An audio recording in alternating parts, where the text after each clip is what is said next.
يا رسول الله يا حبيب الله. السلام عليكم ورحمة الله وبركاته.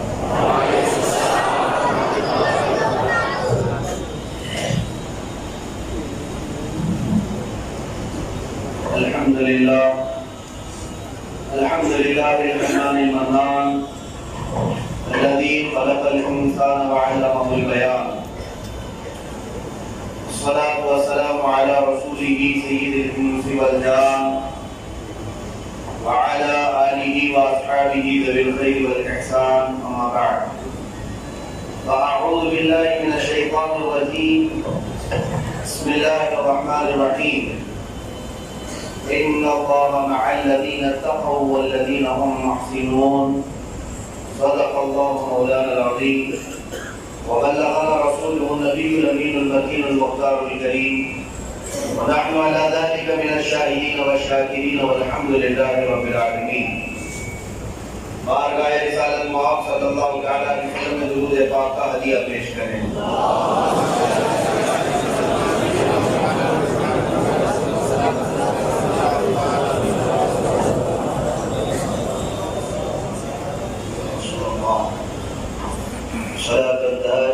سرمدن ابدا. غوث اعظم بمن بے سر و ساما مدد، قبلہ دین مدد، کعبہ ایمان مدد. قادریم نعرہ غوث اعظم میزنم، رمز شاہ برکت اللہ قطب عالم میزنم. عزیزان گرامی وقار، آج یہ ربیع الاخر شریف کی 11ویں شب ہے، اور اس شب کو اور کل آنے والے دن کو اہل سنت و جماعت کے درمیان 11ویں شریف سے موسوم کیا جاتا ہے، اور 11ویں کے نام سے ہی ذہن فوراً بغداد کی طرف چلا جاتا ہے. حضور سیدنا عبدالقادر جیلانی قدس اللہ سرہ الشریف،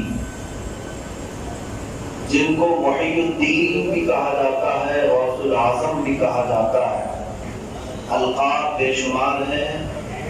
وہ غوث صمدانی، محبوب سبحانی، شہباز لامقامی، قندیل نورانی، جتنے معزز القابات سے آپ کو پکارا گیا ہے وہ کم ہی اولیاء کو بلایا گیا ہے. اور سلطان الاولیاء سیدنا عبدالقادر جیلانی رضی اللہ تعالیٰ عنہ کا حال یہ ہے، بزرگوں نے لکھا ہے رسول پاک صلی اللہ تعالیٰ علیہ وسلم جس طرح انبیاء کرام کے درمیان مقام رکھتے ہیں، غوث الاعظم عبدالقادر جیلانی تمام اولیاء میں اس طرح مقام رکھتے ہیں. وہ سید الانبیاء ہے اور یہ سید الاولیاء ہے. اور کیوں نہ ہو، خود سرکار عبدالقادر جیلانی قدس اللہ سرہ الشریف نے فرمایا کل ولی لہ قدم وانی علی قدم النبی بدر الکمال. ہر ولی کسی نہ کسی نبی کا پرتو ہوتا ہے، ہر ولی کسی نہ کسی نبی کا پرتو ہوتا ہے، عکس ہوتا ہے. اور اپنے متعلق فرماتے ہیں اور میں سید الانبیاء کا پرتو ہوں. اللہ کے رسول صلی اللہ علیہ وسلم ہمارے آقا و مولا کو اللہ تعالیٰ نے بے شمار معجزات عطا کیے تھے. اسی طرح اولیاء میں غوث اعظم کو اللہ نے بے شمار کرامات عطا کیے ہیں. نبی سے ہو تو معجزہ، ولی سے ہو تو کرامت ہے. اور حضور سید الانبیاء محمد مصطفیٰ صلی اللہ علیہ وسلم کی تشریف آوری سے پہلے بہت ساری بشارتیں بھی آئی، اراسات بھی ہوئے. حضور کے آنے سے پہلے پیشین گوئیاں بھی کی گئی کہ حضور پاک کی ولادت ہونے والی ہے. اسی طرح سیدنا عبدالقادر جیلانی کی ولادت سے 100 سال پہلے سے ہی اولیاء بیان کرنے لگ گئے. حضرت جنید بغدادی کا زمانہ حضور غوث پاک سے 100 سال پہلے کا ہے. اسی وقت یہ اعلان ہو چکا تھا کہ بغداد میں ایک نوجوان آئے گا بلاد فارس سے، ایران جس کو آج کہا جاتا ہے، عجم سے، اور وہ بغداد میں آ کر ممبر پر کھڑا ہو کر کہے گا سارے ولیوں کی گردن پر ہے۔ یہ بات کی بات نہیں، آپ کے پیدا ہونے سے 100 سال پہلے ہی اولیاء نے بشارتیں دی۔ جس طرح رسول پاک صلی اللہ علیہ وسلم کے لیے خصوصیات اللہ تعالیٰ نے معجزات میں عطا کی، آپ کو اللہ تعالیٰ نے کرامات میں خصوصیات عطا کی۔ بچپن میں رسول پاک صلی اللہ علیہ وسلم جو یتیم پیدا ہوئے، آپ یتیمی کی حالت میں دنیا میں آئے۔ اسی طرح سیدنا عبد القادر جیلانی رضی اللہ تعالیٰ عنہ بہت ہی بچپن میں اپنے والد کے سائے سے دور ہو گئے۔ ان کے والد گرامی انتقال فرما گئے، آپ بھی یتیمی کی حالت میں ہی بچپن آپ کا بھی بلند ہوا۔ اور بزرگوں نے جو لکھا ہے، رسول پاک صلی اللہ علیہ وسلم کو اللہ تعالیٰ نے اخلاق حمیدہ، معظم اخلاق پیدا کرنے کے لیے دنیا میں بھیجا تھا۔ اسی طرح سے شیخ عبد القادر جیلانی نے بھی معظم اخلاق کی پوری دنیا میں پھیلائے۔ اور اگر آپ کو میں بتاؤں، رسول پاک صلی اللہ علیہ وسلم کی وفات کے وقت تقریباً 1,20,000 صحابہ کرام موجود تھے جو ایمان لائے ہوئے اور حضور کے صحابی بنے۔ سیدنا عبد القادر جیلانی رضی اللہ تعالیٰ عنہ کی وفات کے وقت 1,00,000 سے کچھ زیادہ آپ کے بھی مریدین موجود تھے۔ مریدین کی تعداد زیادہ بتائی گئی، لیکن اس میں سے آپ نے فرمایا کہ 10,000 یہود و نصارہ نے میرے ہاتھ میں اسلام قبول کیا، اور 1,05,000 کے قریب ڈاکوؤں نے اور شرابیوں نے توبہ کی ہے۔ سیدنا عبد القادر جیلانی رضی اللہ تعالیٰ عنہ کو وراثت میں اپنے نانا جان سے یہ چیز ملی۔ آپ دیکھیں، نسب کے اعتبار سے حسینی سادات میں سے ہیں، آپ کی والدہ بھی سادات میں سے ہیں اور آپ کے والد بھی سادات میں سے ہیں۔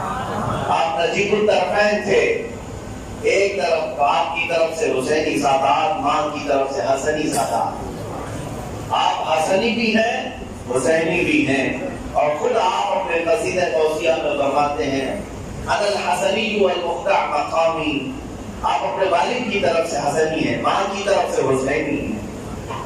سیدنا عبد القادر جیلانی رضی اللہ تعالیٰ عنہ کو اللہ تعالیٰ نے نجابت، شرافت سب پیدائشی عطا فرمائی، اور خاندان کا حال یہ تھا کہ آپ کا پورا خاندان سلسلۃ الذہب کہلاتا ہے، یعنی آپ کے آبا و اجداد میں سب اولیاء اقطاب گزرے۔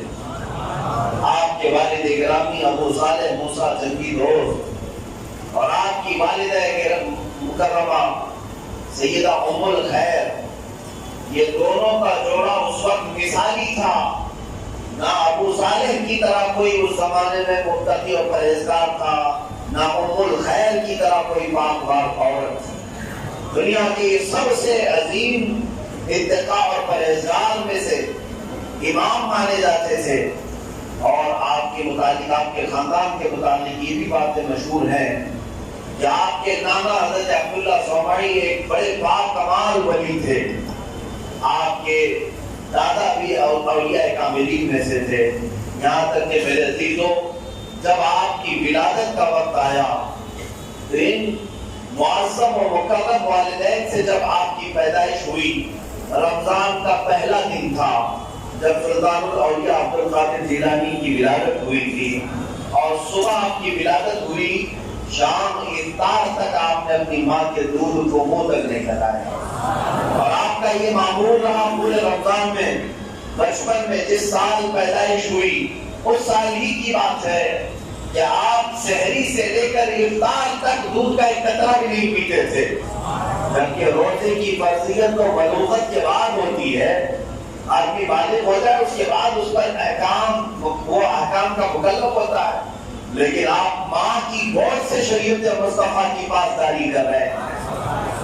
اور یہ بات پورے ایران میں، شیلان میں مشہور ہو گئی تھی کہ سیدوں کے گھر میں ایک بچہ ایسا پیدا ہوا کہ سحری سے لے کر افطاری تک دودھ کو منہ تک نہیں لگاتا، اور لوگ اس وقت جو کوئی پریشانیوں میں ہوتے سیدہ ام الخیر کے پاس آتے اور کہتے تمہاری گود میں ایک نہایت عظیم بچہ ہے، اس کے ذریعے سے ہم دعا کرتے ہیں اللہ ہمارے گھروں میں برکت عطا فرماتا۔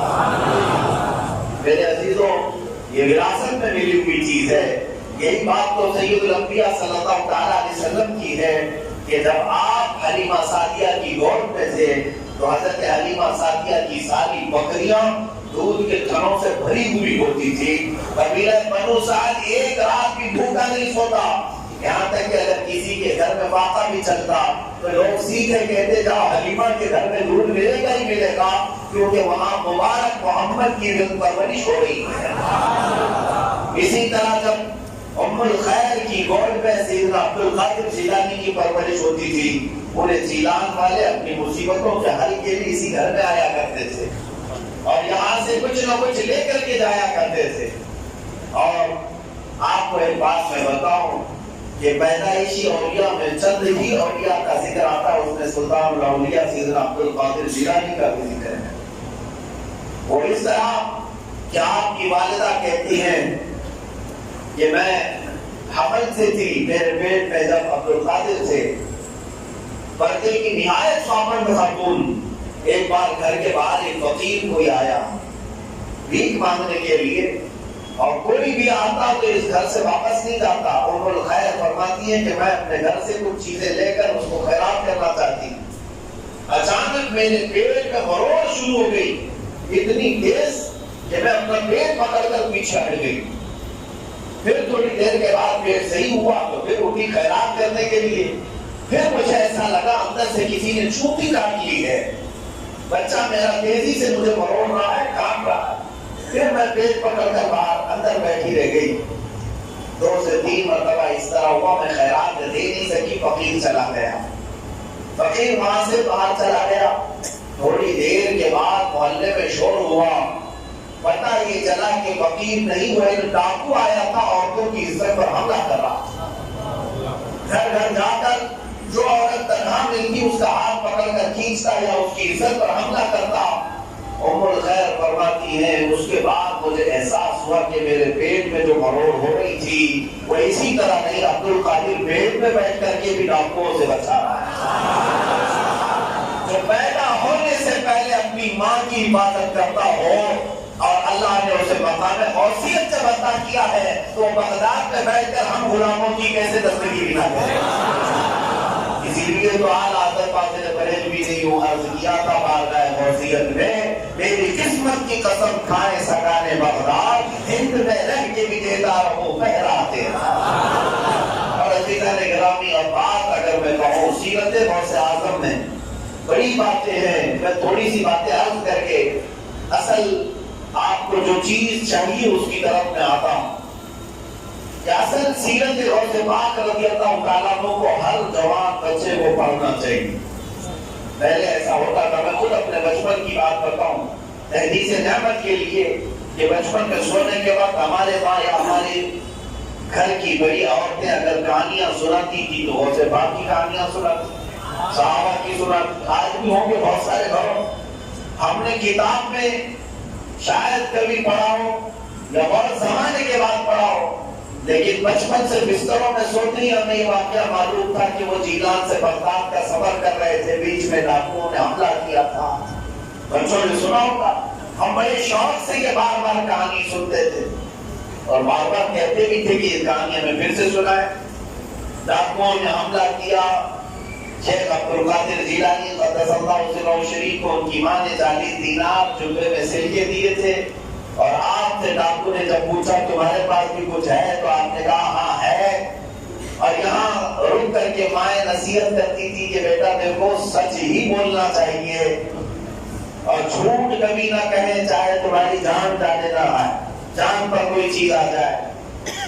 میرے عزیزوں, سیرت غوث پاک رضی اللہ تعالیٰ عنہ کا ایک ماحول تھا ہمارے گھروں میں, اب وہ مفقود ہوتا چلا گیا. میں آج تنبیہ کر کے گزرنا چاہتا ہوں کہ پھر سے اس ماحول کو اپنے گھروں میں دوبارہ لاؤ کہ اپنے بچوں کو سونے کے وقت موبائل پکڑا کر اور ٹیلی ویژن کے سامنے سوتے ہوئے نہ گزارو. ان کو مقدس صحابہ تابعین اولیاء کاملین کی سیرتیں سناؤ, غوث پاک کی کہانیاں اور واقعات انہیں سناؤ, تبھی کہ جوان بن کر کے غلام غوث بنے گا, غلام غریب نواز بنے گا. آج کے حالات پر مجھے بڑا افسوس ہوتا ہے. بچہ کب سوتا ہے باپ کو بھی پتا نہیں، ماں کو بھی پتا نہیں، کیونکہ اس کے بھی ہاتھ میں موبائل ہے، اس کے بھی ہاتھ میں موبائل ہے۔ اور بچوں کو اگر تھوڑا زیادہ ضد کرنے لگے تو موبائل پکڑا کر دونوں ماں باپ الگ کر دیتے ہیں، کسی کے پاس وقت نہیں ہے۔ کون سنائے گا کہانی اور کون سنائے گا یہ واقعات؟ میرے عزیزوں، پھر وہ بات مجھے یاد آتی ہے، وہ میرا ہی بھلا تھا کہ قدم راہ پہ روشنی لائی ہے منزل سے بہت دور ہے۔ حالات ایسی ہو گئے، ترقی ترقی ترقی کے نام پر یہ روحانیت ختم کی جانے لگی۔ ایک جلسے میں میں تھا تو وہاں پر بھی اس بات کی میں نے تنبیہ کی تھی، مشکل سے شاید اس مجلس میں 100-200 لوگ رہے ہوں یا جتنے بھی رہے ہوں، لیکن شاید اس مجمع میں 10 یا 20 لوگ ہوں گے جو سن رہے ہوں گے، باقی 180 لوگوں کے ہاتھ میں موبائل ہی تھا جو اس طرح سے پکڑے ہوئے کھڑے تھے۔ سارے لوگوں کو صرف اور صرف ویڈیو بنانا تھا۔ ہم یہاں سے تقریر کر رہے ہیں اور ادھر سے موبائل اوپر اونچا کیے ہوئے، اور بار بار وہ موبائل میں یہ نظر کرتے رہے کہ یہ صحیح ویڈیو بن رہی کہ نہیں بن رہی۔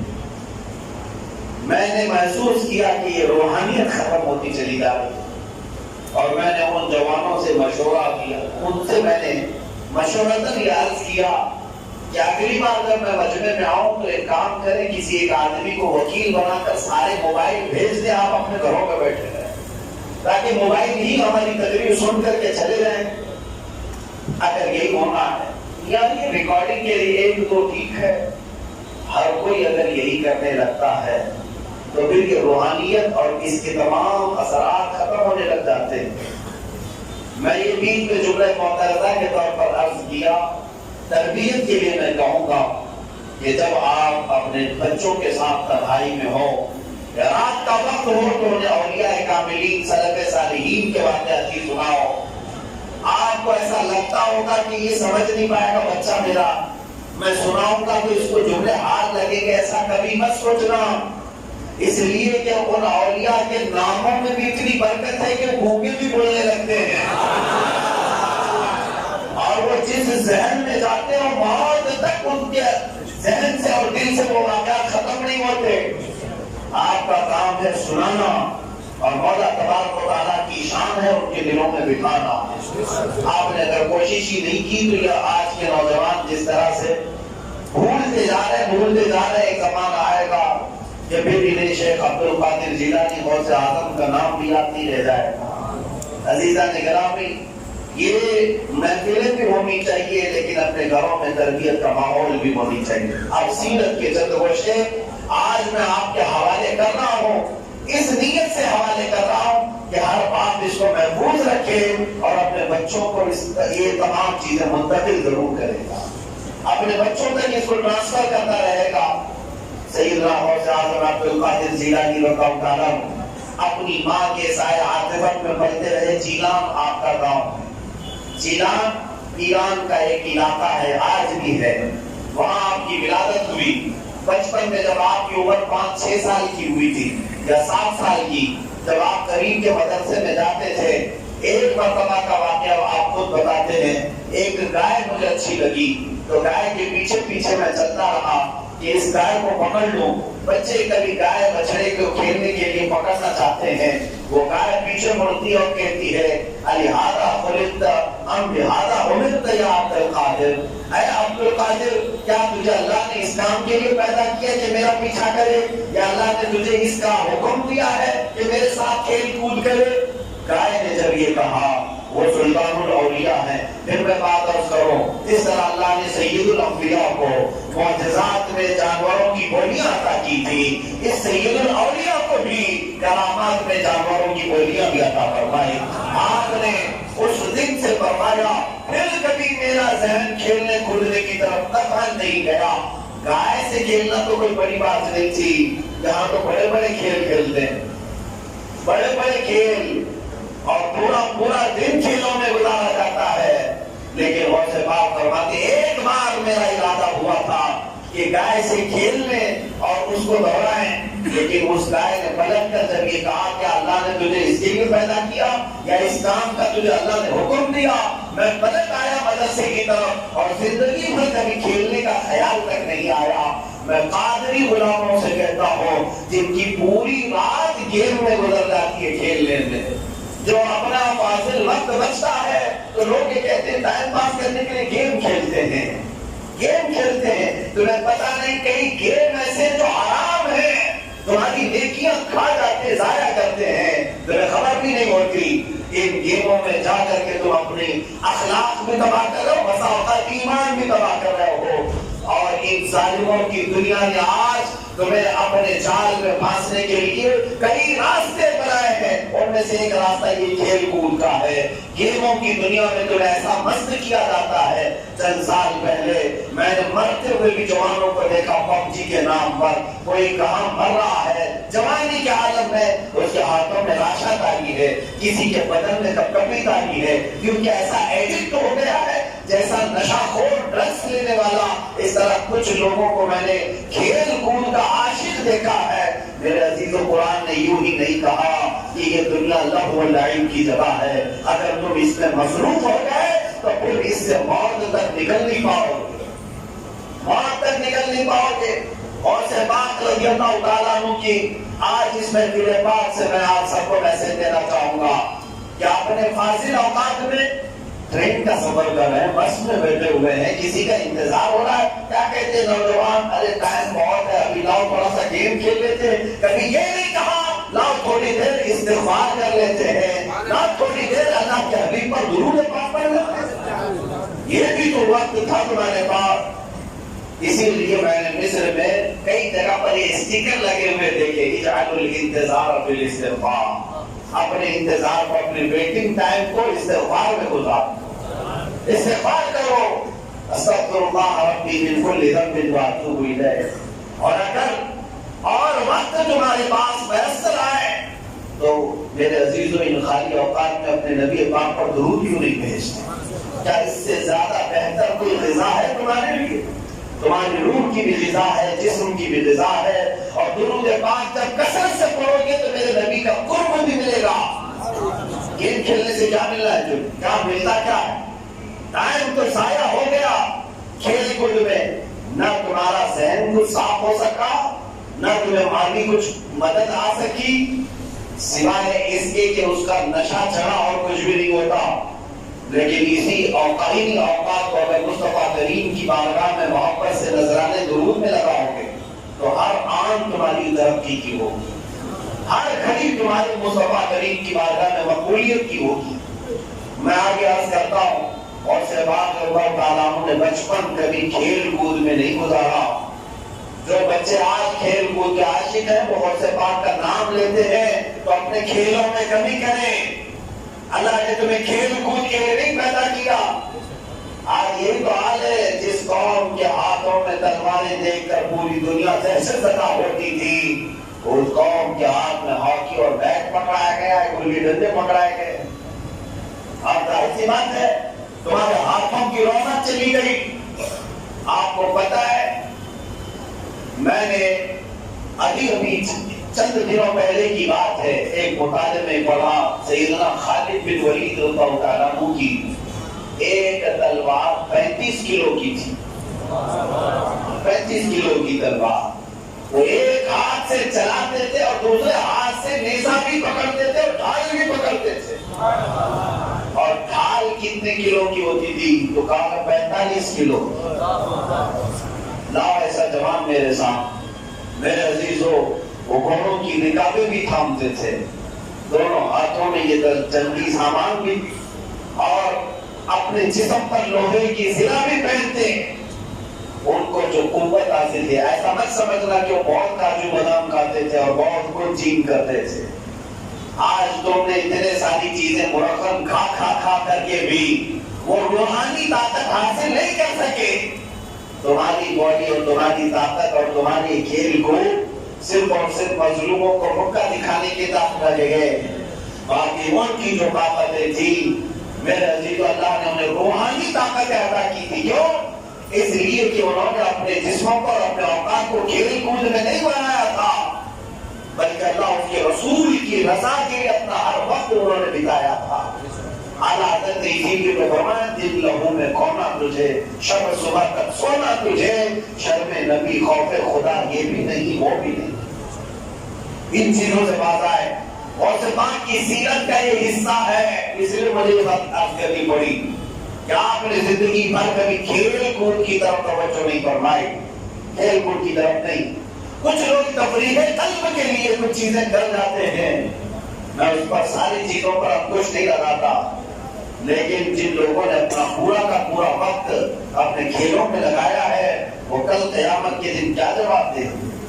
اللہ کی بارگاہ میں جب سوال ہوگا تیری جوانی میں اتنی نمازیں ضائع ہوئی کیا کرنا تھا، کیا قیامت کے دن یہی کہو گے کہ سنڈے کو 100 رن بناتا تھا، منڈے کو 200 رن بناتا تھا؟ یہی جواب دو کہ رب الجلال کی بارگاہ۔ میرے عزیزوں، قیامت کے دن کے اگر تمہارے پاس تیاری نہیں ہے تو ڈرو، آج اپنے آپ کو تبدیل کرو۔ سیدنا سے بات کرتا ہوں تعالیٰ، بچپن میں جب آپ کا حال یہ تھا تو مدرسے میں جب آپ جاتے تھے جب پڑھنے کے لیے، جانتے ہیں وہ روب و دبدبا آپ کی جوانی کا بعد میں ہے، جب آپ کی عمر 8 سال کی تھی آپ سے پوچھا گیا آپ کو کب علم ہوا کہ اللہ نے آپ کو ولی بنایا؟ آپ فرماتے ہیں جب میں 7 سال کا تھا مدرسے میں جاتا تھا تو پورے مدرسے میں کوئی ایک پکارتا تھا افصحوا لولی اللہ، اے سارے طلبہ اللہ کا ولی آ رہا ہے جگہ چھوڑ دو۔ مدرسے میں آواز آتی تھی جب 7 سال کے تھے آپ، اور طلبہ حج جایا کرتے تھے آپ کے لیے جگہ دے دیا کرتے، بسا اوقات استاد اپنے مسجد سے نیچے آتے تھے جب آپ کی عمر 7 سال کی تھی، اور پھر آپ کی عمر تھوڑی سی اور بڑھی، تب آپ کی والدہ ماجدہ نے آپ کو علوم و فنون حاصل کرنے کے لیے بغداد کے سفر پر بھیجا، اور بغداد کا وہ کٹھن سفر طے کیا۔ بعض لوگ یہ سمجھتے ہیں کہ اللہ کا ولی وہ طریقت کی باتیں کر کے ولی بن جاتا ہے۔ میرے عزیزوں، شریعت کی شین جسے نہیں معلوم وہ طریقت تک پہنچ ہی نہیں سکتا۔ ہاں، بہت سارے آج ایسے ہی ہیں جنگلی بابا جو اس طرح کے میدان میں آئے ہوئے ہیں، ان لوگوں سے ہمیشہ اپنے دین کی بھی حفاظت کرنا، اپنے ایمان کو بھی بچانا۔ آج سے میں سوال کرتا ہوں، اور سے 5 سے بڑا کوئی پیر نظر آتا ہے؟ اگر کہو گے تب بھی تمہاری پکڑو۔ ہم سب کیا غیر مسلم بھی اگر غوث پاک کو یاد کرتے ہیں تو بڑے پیر صاحب کہتے ہیں، بتایا آپ کو بڑے پیر صاحب کہا جاتا ہے، یعنی پیروں کے پیر ہے غوث پاک۔ اور جو پیر ہوتا ہے وہ شروعات کہاں سے کرتا ہے؟ سیدھے آ کر خانقاہ میں نہیں بیٹھ جاتا، پہلے مدرسے جاتا ہے، علوم حاصل کرتا ہے، اور اسے مشقتیں اٹھانی پڑتی ہیں۔ غوث پاک رضی اللہ تعالیٰ کو اپنی والدہ سے جدا ہو کر بغداد گئے 7 سال تک، اور ایسے حالات تھے کہ باقا کشی کیا آپ نے، کوئی چیز کھانے پینے کو تک نہیں رہتی۔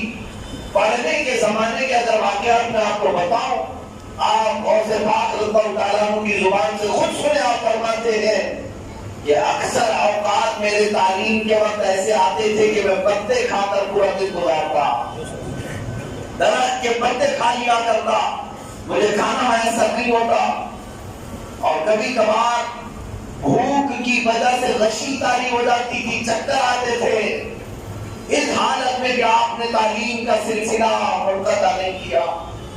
یہ نہیں کہ میں اکلوتا بیٹا ہوں، اپنی ماں کا چھوڑو بغداد جاتا ہوں ماں کے پاس، کچھ کماؤں گا اور عیش کروں گا۔ میرے عزیزوں، علم حاصل کرنے کے لیے مشقت اٹھانا غوث پاک نے سکھایا ہے۔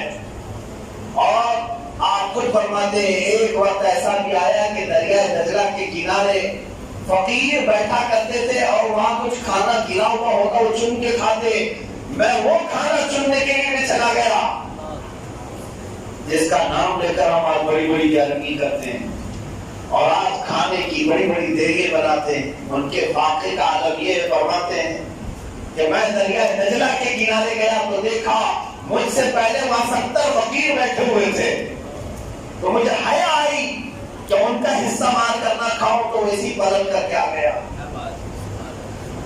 کون سے کھانے کے لیے جو گرا ہوا تھا، اور وہاں سے فرماتے ہیں میں آ کر کے ایک مسجد میں بیٹھا، دوپہر کا وقت تھا، بھوک شدت کی لگی تھی اور مسجد میں آ کر زور پڑھ کر کے سو گیا۔ ایک شخص آیا، تاجر بغداد، وہ جیلان سے آیا تھا اور اتفاق کی بات ایسی کہ وہ جیلان سے آنے والا تاجر غوث پاک کے گھر کے قریب سے گزر رہا تھا، تو ان کی والدہ نے، غوث پاک کی والدہ نے امانت کے طور پر اس کو کچھ پیسے دے دیے، 12 درہم، کہا کہ میرا بیٹا عبد القادر بغداد میں پڑھتا ہے، اس تک یہ پہنچا دو۔ وہ تاجر آیا، بہت ڈھونڈا، کہیں اس کو ملے نہیں شیخ عبد القادر کون ہے، اور اس کو تجارت میں بڑا نقصان ہوا، تو اس نے کیا کیا، وہ پیسے بھی خرچے کر لیے جو ان کی ماں نے امانت کے طور پر دیے تھے، اور آخر میں کچھ 2 درہم بچے تھے تو وہ جا کر کباب خرید لایا اور اسی مسجد میں آیا جس مسجد میں غوث پاک بھوکے سو رہے تھے، آیا، آ کر بیٹھ گیا دسترخوان کھول کر۔ اس کو جب کھانے کی شدت سے بھوک لگی تھی، کھا رہا تھا، سامنے دیکھا کہ ایک نوجوان سویا ہوا، دل میں خیال آیا اسے بھی دسترخوان پر بلا لوں، اٹھایا کہ کہا ہے جوان آدم میرے دسترخوان پر۔ غوث پاک فرماتے رسول پاک کی سنت ہے جب بھوک لگے اور کوئی بلائے تو منع نہ کیا۔ میں چلا گیا، دسترخوان پر بیٹھا تو اس نے سوال کیا کہ کیا کرتے ہو؟ کہا میں پڑھتا ہوں۔ اچھا پڑھتے ہو تو کیا یہاں پر جیلان کے عبد القادر کو جانتے ہو؟ کہا کیوں، اس نے کیا کر دیا، اس کا کیا معاملہ ہے؟ تاجر کہتا ہے بات حقیقت یہ ہے کہ اس کی ماں نے مجھے 12 درہم امانت کے طور پر دیے تھے اور میں بغداد میں 1 مہینے سے اسے ڈھونڈ رہا ہوں، ملا نہیں اور اس کے پیسے بھی خرچہ ہوتے چلے گئے، اب بچے تھے 2 درہم، میں یہ سوچ رہا ہوں کہ وہ ملے تو اس سے کوئی بات کروں، اگلی بار آؤں گا تو اس کی امانت دے دوں گا۔ شیخ عبد القادر جیلانی غوث پاک سامنے بیٹھے ہیں، فرماتے اچھا پہلے کھا لیتے، کھانا کھا لیتے، جو کھانا دسترخوان پر رکھا تھا، کباب بھی کھائے، کھانا بھی کھا لیے، اور اس کے بعد اس تاجر سے کہتے میں ہی وہ عبد القادر ہوں جس کو تم ڈھونڈ رہے تھے، میری وہ ماں ہے جو امانت تمہیں دے کر بھیجی ہے۔ وہ بڑا شرمندہ ہوا اور کہا یہ 2 درہم بچے تھے، اگر تم کھانے سے پہلے بولتے تو میں اس کو واپس کر دیتا یا پھر تمہاری اجازت سے کھاتا۔ اور سے بات فرماتے میں نے اسی لیے کھانے سے پہلے نہیں کہا کہ تمہیں کھانے میں شرمندگی محسوس نہ ہونے پائے، تمہیں شرمندگی نہ ہونے پائے، دل کھول کر کے کھا لو، اس لیے میں نے شروع میں نہیں کہا۔ میرے عزیزو، ان حالات میں ان کے زمانے طالب علمی گزرا، علم حاصل کرنے کے بعد کتنی مشقتیں اٹھائی، 7 سال تک، یہاں تک کہ ان کی والدہ کا انتقال بھی ہو گیا۔ پڑھنے کے زمانے میں آپ جا نہیں سکے، اور یہاں اچانک آسمان سے اترے ہوئے بابا ولی بننے کا دعویٰ کر رہے ہیں، عدالت ایسے میاں 5 انگوٹھی پہن لیے تو ولایت کے مقام پر آ گیا، آپ نے بڑے جوبے کوبے پہن لیے یا پھر بالوں کا کچھ آ گیا تو آپ ولایت کے مقام پر آ گئے۔ سلطان الاولیاء تو مشقتوں پر مشقتیں اٹھائے، اپنے ماں باپ کی دوری برداشت کرے، فاقہ کشی کرے، علم کی منزلیں طے کرے، اس کے بعد وہ کہتے ہیں، وہ خود غوث پاک کا قصیدہ اگر کوئی پڑھ لے سمجھ میں آ جائے گا۔ خود آپ فرماتے درست العلم حتی صرت قطبا ونلت سعد بمولى الموالي، آپ فرماتے ہیں میں کتب ایسے ہی نہیں بنا، علم حاصل کرتا رہا یہاں تک کہ اللہ نے مجھے قطبیت کا مقام عطا کیا۔ علم حاصل کیے بغیر جاہلوں کو یہ چیزیں نہیں ملتی۔ ایک مشہور بزرگ ہے، انہوں نے فرمایا ہے ما كان الله من ولي جاهلا ولو كان لعلمه الله اولا، اللہ کا کوئی ولی جاہل نہیں ہوتا، کوئی ولی جاہل نہیں ہوتا، اور اگر کہیں پڑھا نہیں ہے تو اللہ پہلے اسے پڑھاتا ہے پھر ولایت دیتا ہے، پہلے اسے علم دیتا ہے پھر ولایت۔ اب یہاں سے یہ بات سیرت غوث پاک نے سمجھ کر کے چلو میرے عزیزو، بے علم کے کوئی ولایت کا دعویٰ کرے تو فضول ہے، وہ عالم ہو، علم والا ہو اور شریعت مصطفیٰ کی پاسداری کرتا ہو، حضور کی شریعت چھوڑ کر کے کوئی ولایت کا مقام حاصل کر ہی نہیں سکتا، حضور کے شریعت کو چھوڑ کر کچھ نہیں ہو سکتا۔ اب یہاں پر میں آپ کو غوث پاک کی ایک بات عرض کر دوں، ان کے نزدیک ولی کون تھا؟ آپ کی کسوٹی تو بہت الگ تھی، آپ کا معیار تو بہت بلند تھا۔ ایک بار بغداد میں مشہور ہوا، دریائے دجلہ کے کنارے اللہ کے ایک ولی آئے، بڑے عبادت گزار، لوگوں کی بھیڑ لگ گئی ملنے کے لیے، غوث پاک اس وقت موجود تھے بغداد میں۔ آپ سے جب کہا گیا تو آپ بھی چل پڑے مصلی لے کر کے، اللہ کی کوئی ولی آئے ہیں میں بھی ملاقات کروں گا۔ جب غوث پاک وہاں پہنچے تو اللہ کے ولی جا چکے تھے، نہیں تھے وہاں، وہ کہیں اور منزل پر نکل پڑے۔ غوث پاک فرماتے ہیں کہ مجھے بڑا افسوس ہوا کہ اللہ کے ایک ولی سے میں ملاقات نہیں کر سکا۔ پھر لوگوں سے پوچھا کہ بتاؤ وہ عبادت کہاں کرتے تھے؟ تو لوگوں نے بتایا یہ ریتی ہے جو بالوں پڑی ہوئی تھی، اس بالوں پر ہی وہ عبادت کرتے تھے۔ غوث پاک ہے تو وہاں عبادت کے نماز کے نقش، ان کے ہاتھوں پیروں کے نشان بنے ہوئے تھے، ہاتھ پیر کے جو نشان تھے بنے ہوئے تھے، اور نشانوں کو غور سے دیکھ کر غوث پاک فرماتے ہیں تم دھوکہ کھا گئے، وہ جھوٹا آدمی ہے، وہ اللہ کا ولی نہیں تھا، تم کس کو اللہ کا ولی سمجھ لیے؟ لوگوں نے کہا وہ پابند تھے، نمازیں بھی پڑھ رہے تھے، پرہیزگار بھی تھے، آپ نے دیکھا بھی نہیں اللہ کا ولی، آپ نے ان کو انکار کر دیا۔ غوث پاک نے فرمایا میں دیکھ رہا ہوں کہ وہ نماز پڑھتا ہے تو اس کی انگلیوں کے نشان نظر آ رہے ہیں، 10 انگلیاں دیکھو غور سے، جب وہ سجدے میں جاتا ہوگا تبھی کی تو یہ انگلیوں کے نشان ہیں۔ لوگوں نے کہا جب وہ سجدے میں جاتے ہوں گے تبھی تو یہ انگلیوں کے نشان بیچ پر پڑتے ہیں۔ غوث پاک فرماتے ہیں دیکھو غور سے دیکھو، اس کی 10 انگلیاں کھلی ہوئی دکھ رہی ہیں، جبکہ میرے آقا کی سنت ہے سجدے میں انگلیاں جمی ہوئی ہونی چاہیے۔ رسول اللہ کی سنت ہے سجدے کے وقت انگلیاں جمی ہوئی ہونی چاہیے۔ جو رسول پاک کی ایک سنت پر عمل نہیں کرتا وہ عبد القادر کے نزدیک اللہ کا ولی نہیں ہو سکتا۔ یہ کسوٹی تھی غوث پاک کی بات، یہ معیار تھا ان کا اللہ کے ولی کو پرکھنے کا۔ اے لوگوں آج آپ کس کو ولی بولنے لگ گئے، کس کو پیر بابا بنانے لگ گئے، کسی کو بھی آپ نام ہے تو شریعت کی کسوٹی پر اور حضور کی محبت پر۔ میں برملا اس بات کو کہتا ہوں کسی کو برا لگے تو کوئی مسئلہ نہیں، کوئی مسئلہ نہیں، میرے رزق کا وہ ذمہ دار نہیں ہے۔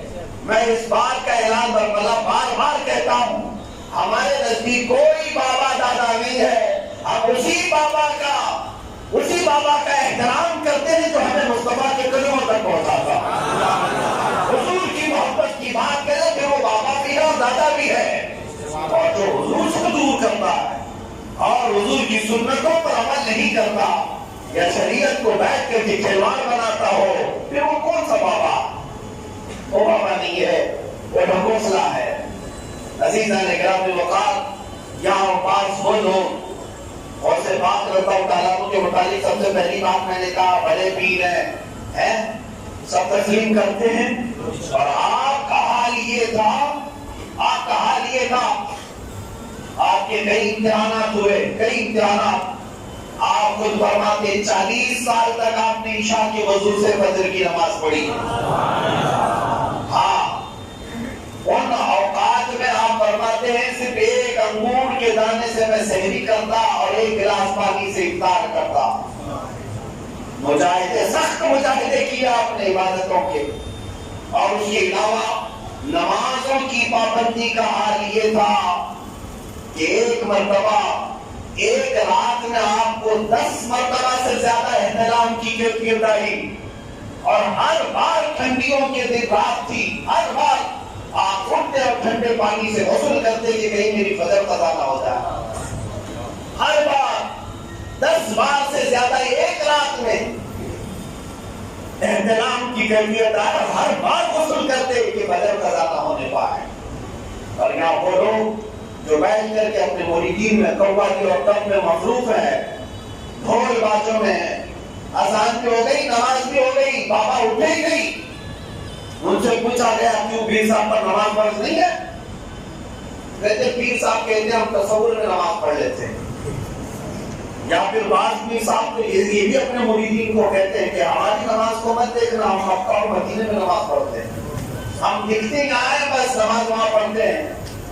میں نے ان کے مریدین سے کہا اپنے پیر صاحب دیکھو کھانا بھی وہی کھا کے آئے، دسترخوان پہ نہ لگتا ہے آپ کا؟ یہ بھیڑے بہانے غوث پاک رضی اللہ تعالیٰ عنہ جب سب کے سامنے کھل کر کے جماعت سے نماز پڑھتے تھے تو پھر کے سارے لوگوں کو سمجھنا چاہیے طریقت بعد میں ہے، مصطفیٰ کی شریعت پہلے ہے۔ جو شریعت کی دھجیاں اڑاتا ہو وہ طریقت کی منزلیں طے نہیں کر سکتا۔ ولایت بہت دور کی بات ہے، ولایت کی بو باس بھی اسے نہیں مل سکتی۔ اعلیٰ حضرت خواجہ بریلوی رضی اللہ تعالیٰ عنہ سے پوچھا گیا کہ اگر کوئی محنت سے عبادتوں سے ولایت حاصل کرنا چاہے تو کتنی عبادت کرنا چاہیے؟ کیا فرماتے ہیں؟ سنو، فرماتے ہیں اگر عبادتوں سے ہی ولایت حاصل کرنا، ولایت کی بھی بہت درجے، فرماتے ہیں 80 سال پلک جھپکنے کے برابر بھی گناہ نہ کرے اور 80 سال تک جماعت کے ساتھ تکبیر اولیٰ کی پابندی سے نماز پڑھے تب اسے ولایت کا پہلا درجہ مل سکتا ہے۔ اگر عبادتوں سے ہی حاصل کرنا چاہے تو پھر فرمایا گیا پھر باقی ولایت کیسے ملتی ہے؟ فرمایا یہ مولا تبارک و تعالیٰ کا فضل ہے، وہ جسے چاہتا ہے ماں کی گود میں عطا کرتا ہے، وہ جسے چاہتا ہے بچپن میں، جسے چاہتا ہے جوانی میں، یہ فضل الہی ہے۔ لیکن میرے عزیزوں اولیاء کاملین میں سے ایک ولی مجھے دکھا دے جو بے نمازی گزرا ہو، کوئی ایسا ولی مجھے دکھا دے جو شریعت کی دھجیاں اڑاتا ہو، کوئی نشہ کرنے والا، کوئی بھنگ پینے والا، چرس پینے والا۔ اللہ کے اولیاء کاملین میں ایسا کوئی نظر آیا آپ کو؟ کہیں سیرت میں ایک بھی کسی کی آپ نے پڑھا ہے تو مجھے لا کر دکھائے۔ تو پھر آج کی یہ نوجوانوں کے ذہن کس طرح بھٹک گئے، کبھی اجمیر جا کر بھنگ پینے والوں کو بابا کہنے لگ گئے، چرس پینے والوں کو پتہ نہیں مستان اور کیا کیا چیزیں کہہ کر ان کی صحبتوں میں بیٹھنے لگے۔ یہ شیاطین ہیں جو اس طرح کے جوڑے پہن کر کے عام سادہ لوگ مسلمانوں کا ایمان برباد کرتے ہیں۔ آپ اس سے پرہیز کریں۔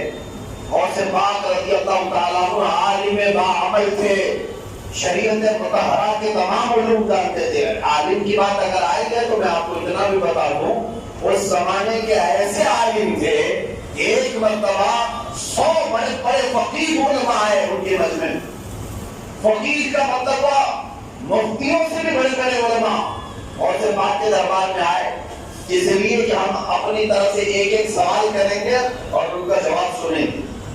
دیکھتے ہیں یہ اتنی بڑی ولایت کا ان کا چرچا ہے تو علم کتنا ہے ان کے بعد۔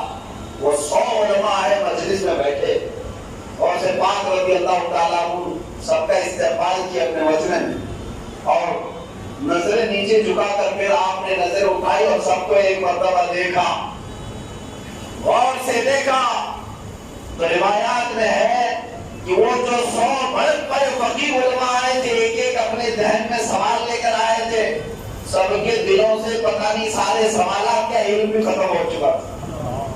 وہ سب اپنے کپڑے پھاڑنے لگ گئے اور سارے چیخ پکار کرنے لگ گئے۔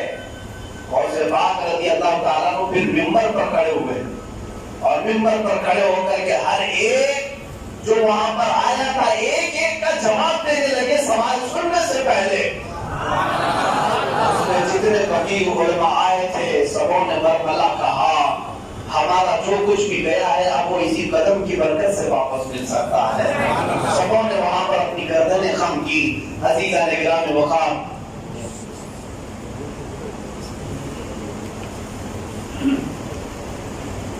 یہ اعلان کروایا جا رہا ہے، جو لوگ باہر کھڑے ہیں ان سے گزارش ہے اوپر چلے جائیں، اوپر اسکرین کا انتظام کیا گیا ہے، سڑکوں پر بھیڑ نہ کریں، درود پاک پڑھیں آپ۔ اللهم صل على سيدنا محمد وعلى آله وسلم صلاة وسلام عليك يا رسول الله صلی اللہ تعالی علیہ وسلم۔ عزیزان گرامی، یہ دو چیزیں میں نے آپ کے سامنے رکھی ہیں۔ اور سے پاک کی سیرت میں بچپن میں آپ نے کھیل کود کی طرف توجہ نہیں فرمائی اور بچپن میں بھی علوم دینیہ کی طرف آپ نے سفر فرما لیا اور 7 یا 8 سال تک پڑھتے رہے۔ اس کے بعد بھی کئی علماء سے آپ نے علم حاصل کیا، پھر درسگاہ میں بیٹھے اور پڑھایا بھی، ایک دو نہیں ہزاروں شاگردوں کو تیار کیا۔ ہزاروں شاگردوں کو، اور جو غوث پاک کے شاگرد تھے وہ علم تو حاصل کرتے ہی تھے، لیکن اپنے علاقے میں جانے کے بعد ان کو قطبیت کا مقام بھی ملا تھا۔ غوث پاک رضی اللہ تعالیٰ عنہ عالم شریعت تھے، اس کو بار بار میں ریپیٹ کر رہا ہوں، اسی لیے کہ ولایت کو اگر کہیں پر بھی دیکھنا ہو تو علم دین کی بنیاد پر دیکھنا، شریعت مصطفیٰ کی بنیاد پر دیکھنا، محبت مصطفیٰ کی بنیاد پر دیکھنا۔ اگر یہ چیزیں نہیں ہیں تو ولایت نہیں ہے۔ ہاں کوئی جادوگر آ کر کے تمہارے پاس جادو کو دکھا سکتا ہے، اسے کرامت نہیں کہا جا سکتا۔ کرامت صرف وہی ہے جو عشق مصطفیٰ میں ڈوب کر کے دکھائے جائے۔ حضور کی محبت میں جو فدا ہے وہی کرامت دکھا سکتا ہے، باقی سب جادوگری ہے، شعبدہ بازی۔ اور پاک رضی اللہ تعالیٰ عنہ کی سیرت طیبہ کا یہ انمول خزانہ جو آپ کو میں بتا رہا ہوں، علم دین سے دوری ہلاکت ہے۔ آپ کے خطبات کا مجموعہ ہے، آپ کے خطبات جو آپ نے خطبے دیے وہ سارے جمع ہیں ایک کتاب میں، اور اس کتاب کو میں نے پڑھا تو اکثر خطبوں میں غوث پاک علم کی تلقین کرتے اور فرماتے کہ جہالت سارے بیماریوں کی جڑ ہے، سارے گناہوں کی جڑ ہے۔ کہ آدمی جاہل رہے گا تو حرام کیا حلال کیا کچھ پتہ نہیں چلے گا، اور کفر شرک کیا ہے، ایمان و اسلام کیا ہے، یہ بھی پتہ نہیں چلے گا۔ آدمی کب کافر ہو سکتا ہے، کب مسلمان ہو سکتا ہے، جاہل رہنے پر بڑا نقصان ہے۔ اور سے پاک نے بارہا تنبیہ فرمائی کہ کوئی جاہل نہ رہے، علم کی دنیا میں ضرور قدم رکھنا اور اپنے بچوں کو بھی جاہل نہ رکھنا۔ آج کے حالات پر یہ بات میں عرض کر رہا ہوں کہ مسلمانوں نے یہ کثرت سے رواج پکڑنے لگ گیا کہ بچے یوں ہی جوان ہوتے چلے گئے اور ان کو قرآن پاک کے حروف تک یاد نہیں ہو سکے، حدیث رسول کے چند جملے نہیں آتے۔ میرے عزیزو، جہالت کسی کو کہا جاتا ہے، تم بڑے ڈاکٹر بن گئے تمہیں نماز جنازہ نہیں آتی، جاہل کہلاؤ گے، جاہل کہلاؤ گے۔ اسی لیے حضور پاک کی شریعت کا علم اتنا حاصل کرنا ہر مسلمان پر فرض ہے جتنا اس کی زندگی کی ضروریات میں سے ہے۔ جو چیزیں حلال ہیں، حرام ہیں، واجب اور فرض ہے، یہ تمام چیزیں سیکھنا فرض ہے آپ پر۔ قرآن پاک تجوید سے پڑھنا فرض ہے آپ پر، اس کے بغیر نماز نہیں ہے۔ وضو، غسل، طہارت کے مسائل فرض ہے سیکھنا۔ یہاں نوجوانوں کی عمر 40-50 سال کی ہو گئی، غسل کے فرائض نہیں معلوم کر سکے، وضو کے فرائض نہیں معلوم کر سکے، دیکھا دیکھی چلتا رہ گیا، جمعہ کی رکعتیں نہیں معلوم، فجر کی نماز کے طریقے نہیں معلوم۔ عزیزان گرامی وقار، اگر اسی طرح جہالت میں تم سے گناہ ہوئے تو قیامت کے دن دو سزائیں دی جائیں گی، ایک گناہ کرنے کی سزا اور ایک نہ سیکھنے کی سزا۔ علم کیوں نہیں حاصل کیا، اس کی سزا الگ، اور گناہ کیوں کیا، اس کی سزا الگ۔ اس لیے ماحول اپنا علم کا پیدا کرو، اپنے بچوں کو ہلکے میں نہ لینا۔ جس طرح اسکول نہ جانے پر آپ سرزنش کرتے ہیں، ڈانٹ ڈپٹ لگاتے ہیں، اسی طرح قرآن پاک کے اسباق اگر نہیں پڑھا، مدرسے کی بھی خیر خبر لیا کرو گے بھی۔ آ کر کے کیوں نہیں پوچھتے کہ میرا بچہ اتنے سال سے ابھی تک قرآن مکمل کیوں نہیں کر سکا؟ آپ اپنے ماں باپ یہ ایکٹیویٹی کیوں نہیں دکھاتے اپنے بچوں کے سلسلے میں؟ کوئی بچہ 6 سال سے مدرسے میں پڑھا ہے اور ابھی پہلا پارہ بھی مکمل نہیں ہوا، کیوں نہیں کیا؟ استاد کی کوتاہی ہے یا طالب علم کی کوتاہی ہے یا گھر والوں کی کوتاہی ہے؟ میرے عزیزو، یہ علم کا ماحول تو قائم کرو، اور علم اسلام ہے، اور اسلام سے پہلے جہالت ہے۔ اسلام کو علم کا نام ہے، جاہلوں کا یہ کیا ہے؟ اسلام پڑھے لکھے لوگوں کا دین ہے۔ میرے آقا صلی اللہ تعالیٰ علیہ وسلم جب مدینہ طیبہ تشریف لائے تھے، صرف 6 لوگوں کو لکھنا آتا تھا، اور جب آپ کا انتقال ہوا تب 80,000 لوگ لکھنا جانتے تھے۔ 10 سال کے عرصے میں علم کا ماحول میرے آقا نے پیدا فرمایا اور ہر ایک کو عالم بنایا۔ صحابہ دیکھیں علم کی یونیورسٹی بنے تھے۔ حضرت ابو ہریرہ جن کی حدیثیں جو بیان کیا آپ نے، آدھی شریعت ہے ہماری عادت کی حدیثوں سے۔ میرے عزیزوں، علم کا ماحول پیدا کرو۔ غوث پاک رضی اللہ تعالیٰ عنہ کے فرامین میں سے ہے، وہ منبر پر کھڑے ہو کر کے یہ فرماتے تھے منبر پر، اور آپ کے فرمان کا ایک حصہ اگر میں آپ کو سناؤں، آپ فرماتے تھے کہ سارے انسان مردہ ہیں زندہ ہے جو عالم ہے، علم والے زندہ ہے، باقی سب کو مردہ فرمایا. کیوں؟ اس لیے کہ قرآن کہتا ہے انما یخشی اللہ من عبادہ العلماء. اللہ سے اگر صحیح معنوں میں کوئی ڈر رکھتا ہے تو علم والا ڈرتا. علم والے لوگ ڈرتے ہیں. بعض لوگ تو کہتے ہیں ارے ہم جیسے جاہل ہی اچھے ہیں. نعوذ باللہ، توبہ کرو. جس نے جہالت کو اچھا کہا وہ بہت بڑا گنہگار ہے، کیونکہ جہالت کی مذمت حدیث میں بھی آئی ہے اور قرآن میں بھی آئی، اور تم اس کو اچھا کہہ رہے ہو. کچھ علماء کی غلطیاں دیکھ کر کے کچھ لوگ کہتے ہیں ارے ایسے ایسے عالم ہیں، اس سے تو بہتر ہم جاہل لوگ ہیں. یہ جملہ یہ آسانی میں کہہ جاتے ہیں، تو میں پتہ نہیں اس پر کتنی بڑی گرفت ہوگی تمہاری. جاہل اچھا ہوتا ہے، جہالت اچھی چیز ہے. جہالت سب سے بری چیز ہے، اسی لیے تو حضور کے سب سے بڑے گستاخ کا نام ابو جہل رکھا گیا. کیوں؟ جہالت کا باپ تھا وہ. اور جو یہ کہتا ہے کہ ہم جیسے جاہل اچھے ہیں، تو پھر کیا وہ ابو جہل کو اچھا سمجھتا ہے؟ نعوذ باللہ من ذالک. توبہ کرے. غوث پاک کے فرامین میں سے یہ ہے علم حاصل کرو.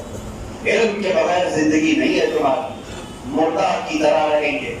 اب آگے میں عرض کرتا ہوں غوث پاک رضی اللہ تعالیٰ عنہ بغداد کے مدرسے میں جہاں پڑھاتے تھے، اس مدرسے کے متعلق آپ کا فرمان یہ ہے، اس مدرسے کے لیے صحیح روایت میں بتا رہا ہوں بہجت الاسرار شریف کی. غوث پاک رضی اللہ تعالیٰ عنہ فرماتے ہیں اگر کوئی میرے مدرسے کے دروازے سے داخل ہو گیا تو قیامت کے دن اللہ اس کی بخشش فرماتے ہیں. یہ غوث پاک کا فرمان ہے کہ کوئی میرے مدرسے کے دروازے سے بھی داخل ہو گیا، اللہ تعالیٰ اس کو قیامت کے دن عذاب میں تخفیف کرے گا اور بخشش فرمائے گا. ایک مرتبہ بغداد میں طاعون پلیگ کی بیماری پھیل گئی. پلیگ کی بیماری پھیل گئی تو لوگ آئے، ایک ایک گھنٹے میں ہزاروں لوگ مرتے تھے. کورونا سے زیادہ ڈینجر پلیگ کی بیماری.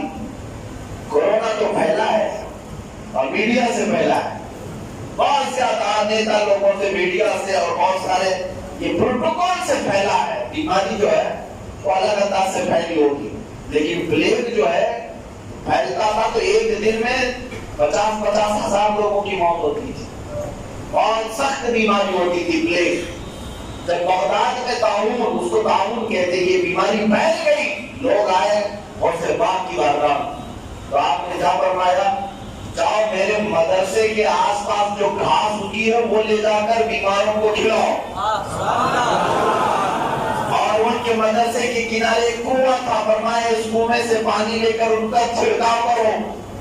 مدرسے کے آس پاس جو گھاس تھی لوگ اس کو نکالتے رہے، جس کے ہاتھ میں جتنی آئی لے گئے، بیماروں کو کھلایا. 3 دن کے اندر پورے بغداد سے پلیگ ختم ہو چکا. جس مدرسے میں بیٹھ کر کے آپ پڑھایا کرتے تھے، اس مدرسے کی فضیلت بتا رہا ہوں کہ وہ بیماروں کی شفا کا ایک دواخانہ بن گیا تھا.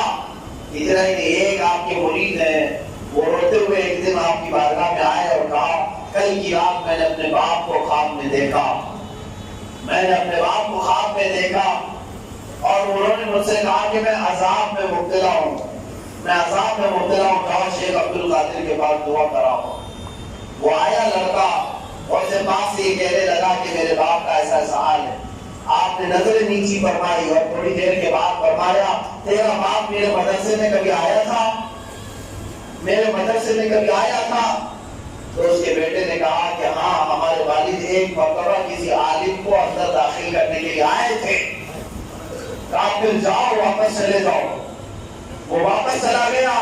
اس دن رات کو خواب میں دیکھتا اس کا باپ خواب میں آیا اور کہنے لگا بیٹا مبارک ہو، تو ادھر عبد القادر جیلانی کے پاس گیا، ادھر اللہ نے مجھے اٹھا کر جنت دے گئی. ختم ہو گیا، میں تو اب باغیچوں میں ٹہل رہا ہوں، لیکن تو وہاں کی حاضری پر پابندی کرنا چاہتے آتے رہنا. میرے عزیزوں، یہ عام لوگوں کی بولی ہوئی باتیں میں نہیں کہہ رہا ہوں، مستند کتابوں میں بھاری ہوئی روایات عرض کر رہا ہوں. غوث پاک کے مدرسے میں جا کر آئے تو قبر میں عذاب میں تخفیف ہو. اب آپ اندازہ کریں، یہ مدرسے کی بات بار بار اس لیے کہہ رہا ہوں، غوث پاک کے دربار میں آنے والے کی بات نہیں کیا میں نے، ان کی خانقاہ میں آنے والے کی بات نہیں کر رہا ہوں. غوث پاک کے مدرسے میں اس لیے کہ جہاں علم شفا بھی ہوتی ہے اور وہاں اللہ کی رحمت بھی ہوتی ہے اور وہیں سے لوگوں کی نجات بھی ہے. اس چیز کو اندازہ کرو. اور اسی وجہ سے میں کہتا ہوں ہر گلی ہر علاقے میں مدرسہ بھی قائم رکھو. مدرسہ بھی قائم ہونا چاہیے. مدرسے ہمارے دین کی حفاظت کے ضامن ہیں. یہ فصیل ہے, یہ قلعے ہیں. اور آپ جو دیکھ رہے ماحول مدرسوں کو اس طرح سے آج دیکھا جا رہا ہے دہشت گردی کہتے ہیں. ہاں یہ جو ماحول چل رہا ہے آتنکیوں کو یہ گڑنے لگے. کیوں کر رہے ہیں؟ مدرسے کیوں کر رہے ہیں؟ اس لیے کہ انہیں پتا ہے کہ مدرسے باقی رہے تو انسان بنتے رہیں گے اور ان کو حیوان چاہیے. ان کو صرف وہ حیوان چاہیے جو پیشاب پیتا ہو, گوبر کھاتا ہو. اور یہ مدارس انسان بناتے ہیں. انسان کا مطلب معمولی نہیں ہے. انسان تاج کرامت پہن کر کے آیا ہے. یہ رب ذوالجلال کا نائب مطلق ہے. انسان عزتوں کا مالک ہوتا ہے, غلاظتوں کا نہیں. اور یہ مدرسہ سکھاتا ہے کہ حلال کیا ہے اور حرام کیا ہے. اور مدرسہ ہی سکھاتا ہے کہ انسان کی زندگی عروج و ارتقاء پر کیسے جاتی ہے. اسی لیے یہ مدرسے آج گڑنے لگے لوگوں کو اور تکلیف ہونے لگ گئی. کبھی مدرسے کی گرانٹ ختم کر دیں گے, کبھی مدرسے میں کچھ اور ہم داخل کر دیں گے, وہ کھوس دیں گے, یہ کھوس دیں گے. یوپی میں, بہار میں, آسام میں یہ جو معاملات چل رہے ہیں, ان کے پیٹوں میں یوں ہی درد نہیں ہو رہا مدرسوں کو لے کر. کچھ تو ہے مدرسے میں, کچھ تو ہے. اور انہیں بھی اچھی طرح سے معلوم ہے کہ یہاں سے کوئی دہشت گرد نکلتا نہیں ہے, یہاں سے کوئی دہشت گرد نہیں نکلتا, کوئی آتنکواد نہیں نکلتا. انہیں خود بھی پتا ہے. لیکن انہیں یہ پتا ہے کہ آتنکواد اور دہشت گرد تو نہیں نکلتے. یہ مدرسوں کو اگر باقی رکھا گیا تو ایسے ایسے عالم نکلتے ہیں جن کی زبان لاکھوں کے دلوں پر راج بھی کرتی. ہم بھی تو کسی مدرسے کی پڑھ رہتے ہیں. آپ کے سامنے ہم جو بیٹھے ہوئے کسی مدرسے کی پروڈکٹ ہے. اور مدرسہ مسجدیں, دیکھیں آپ مسجدیں بناتے ہیں, مسجدیں پوری تعمیر کر لیا, سنگ مرمر بھی لگا دیا, اس میں پورے جھومر بھی لگائے, پنکھے بھی لگائے, ساری چیزیں. لیکن آباد کرنے کے لیے مدرسے کا ہی کوئی آنا پڑے گا. محراب میں وہی جائے گا جو مدرسے سے آیا ہوا. اب آپ جاہل کو رکھ لیتے تو اللہ بات, لیکن اصول تو یہی ہے مدرسے کا پڑھاؤ یا تو حافظ قرآن ہوگا یا عالم دین ہوگا, وہ محراب پہ جاتا ہے. مسجد 50 کروڑ کی بھی کیوں نہ بن جائے, لیکن ایک غریب کسان کا بیٹا حافظ قرآن ہو تو وہی مسجد کو آباد کرتا ہے. سیٹ لوگ مسجدیں بناتے ہوں گے, لیکن مدرسے جو ہے مسجدوں کے امام تیار کرتے ہیں. مدرسوں کے امام بنانا اور ہے. اسی لیے غوث پاک رضی اللہ تعالیٰ نے پوری زندگی بھر مدرسے پر توجہ دی. مدرسے کا بہت بڑا آپ نے خیال فرمایا. یہاں تک کہ جس گدی پر آپ بیٹھے یہ عام لوگوں کی گدی نہیں تھی, یہ امام غزالی کی گدی تھی. جہاں سے امام غزالی درس دیا کرتے تھے, غوث پاک اس پر بیٹھے. اور ایک وقت میں جب آپ خطاب کرتے, روایتیں بتاتی ہیں 70,000 کا مجمع سنا کرتا تھا. 70,000 کا مجمع. یہاں مائک لگا کر کے بھی ابھی ہمیں تکلیف ہو رہی ہے, ہم اپنی آواز نہیں پہنچا پاتے. لیکن وہ سلطان الاولیاء اس زمانے میں 70,000 سے جب خطاب کرتے تو روایات یہ ہے کہ پہلی صف والا جیسے سنتا ویسے آخری صف والا بھی سنتا. عزیزان گرامی وقار, اب یہ علم کی بات آئی ہے تو یہ بات میں عرض کر رہا ہوں کہ آپ کے خطبات غوث پاک آپ پڑھ لیں, اس میں آپ نے جو تلقین فرمائی سب سے زیادہ علم کی تلقین فرمائی. علم کی طرف آؤ, علم کی طرف آؤ, علم کی طرف آؤ. اور بے علم اور جاہل لوگ پوری دنیا کے لیے نقصان دہ ہیں, امت کے لیے بھی نقصان دہ ہیں. اور اسی لیے تو حدیث پاک میں یہ بھی ملتا ہے قیامت کی نشانیوں میں سے, قیامت کی نشانیوں میں سے ایک نشانی یہ بھی ہے اذا وسد الامر الى غیر اہلہ فانتظر الساعہ. میرا آقا فرماتے دین کے معاملات جاہلوں کے ہاتھ میں چلے جائیں گے تو تم قیامت کا انتظار کرو. قیامت کے قریب یہی سب چیزیں ہونے لگ جائیں گی, یہی سب چیزیں ہونے لگ جائیں گی. مجھے ایک بات ابھی یاد آتی ہے, امام صاحب کو لوگ انٹرویو لینے کے لیے بیٹھتے ہیں کمیٹی کے لوگ, میں ان سے نہیں کہہ رہا ہوں, یا پھر کسی کو خاص کر کے نہیں کہہ رہا ہوں، آپ برا نہ مان، ویسے میں جاؤ بولنا ہے وہ بول دیتا ہوں. ہوتا ہے انٹرویو، ابھی یہاں پہ بھی چل رہا ہوگا، لیکن آپ انٹرویو نہ دینا. عالم کا امتحان لینا ہے تو کسی اور بڑے عالم کو لے آؤ، وہ امتحان لے گا، وہ سمجھے گا.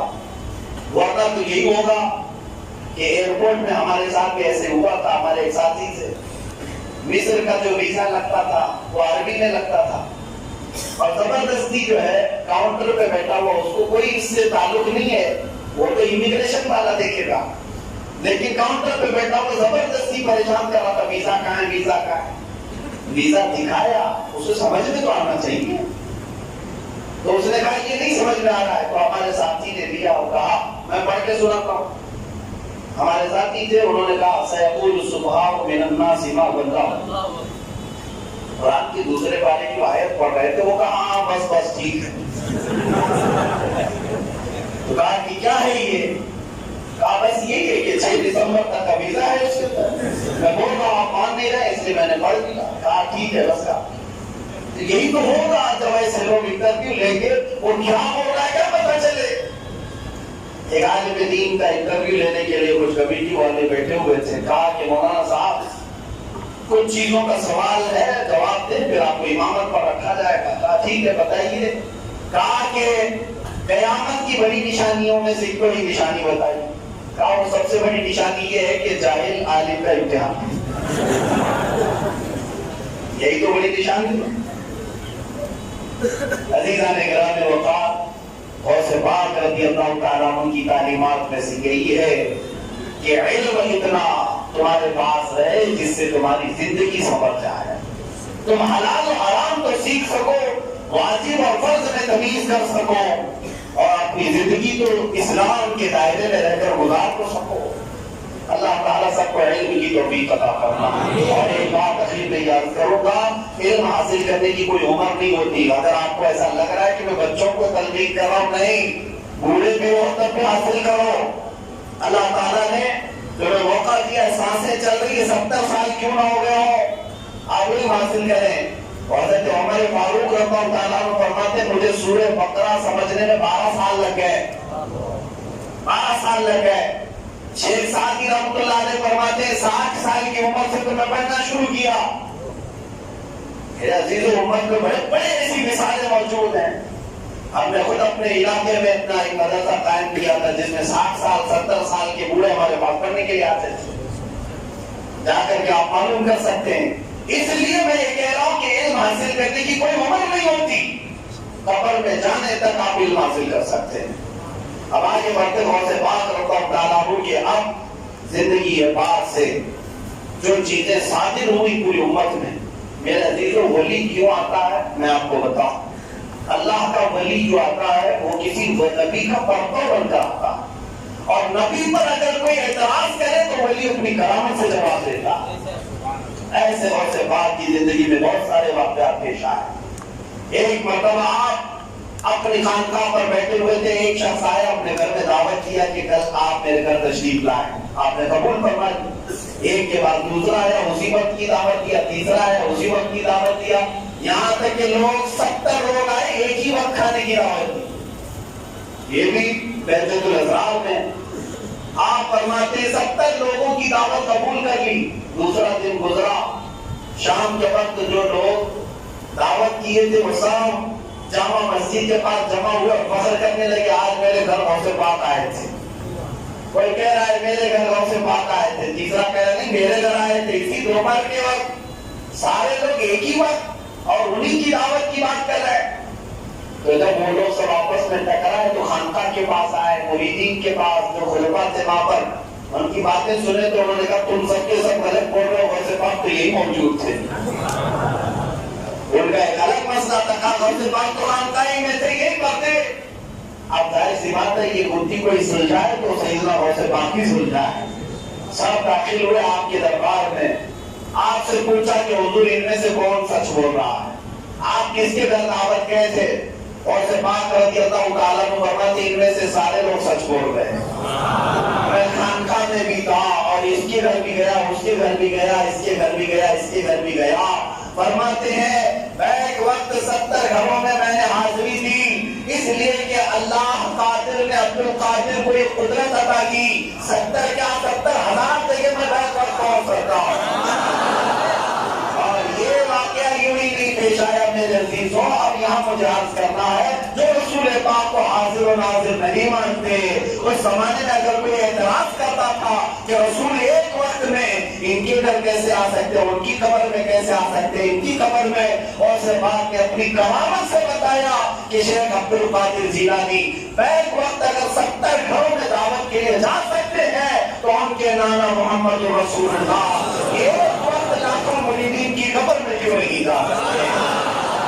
ہمارا یہی عقیدہ ہے، ہمارا عقیدہ یہ ہے میرے آقا صلی اللہ علیہ وسلم آتے ہیں، وہ آئیں گے، آتے ہوں گے، ابھی آئیں گے، یہی سوچ کے تو ہم نے محفل کو سجا رکھا ہے، یہی سوچ کے تو ہم نے محفل کو سجا رکھا ہے، اور یوں ہی ہم تمنا نہیں کرتے میرے آقا آؤ جو مدت ہوئی ہے، تیری راہ میں آنکھیاں بچھاتے بچھاتے سنا ہے آپ ہر عاشق کے گھر تشریف لاتے ہیں، میرے گھر میں بھی ہو جائے چراغ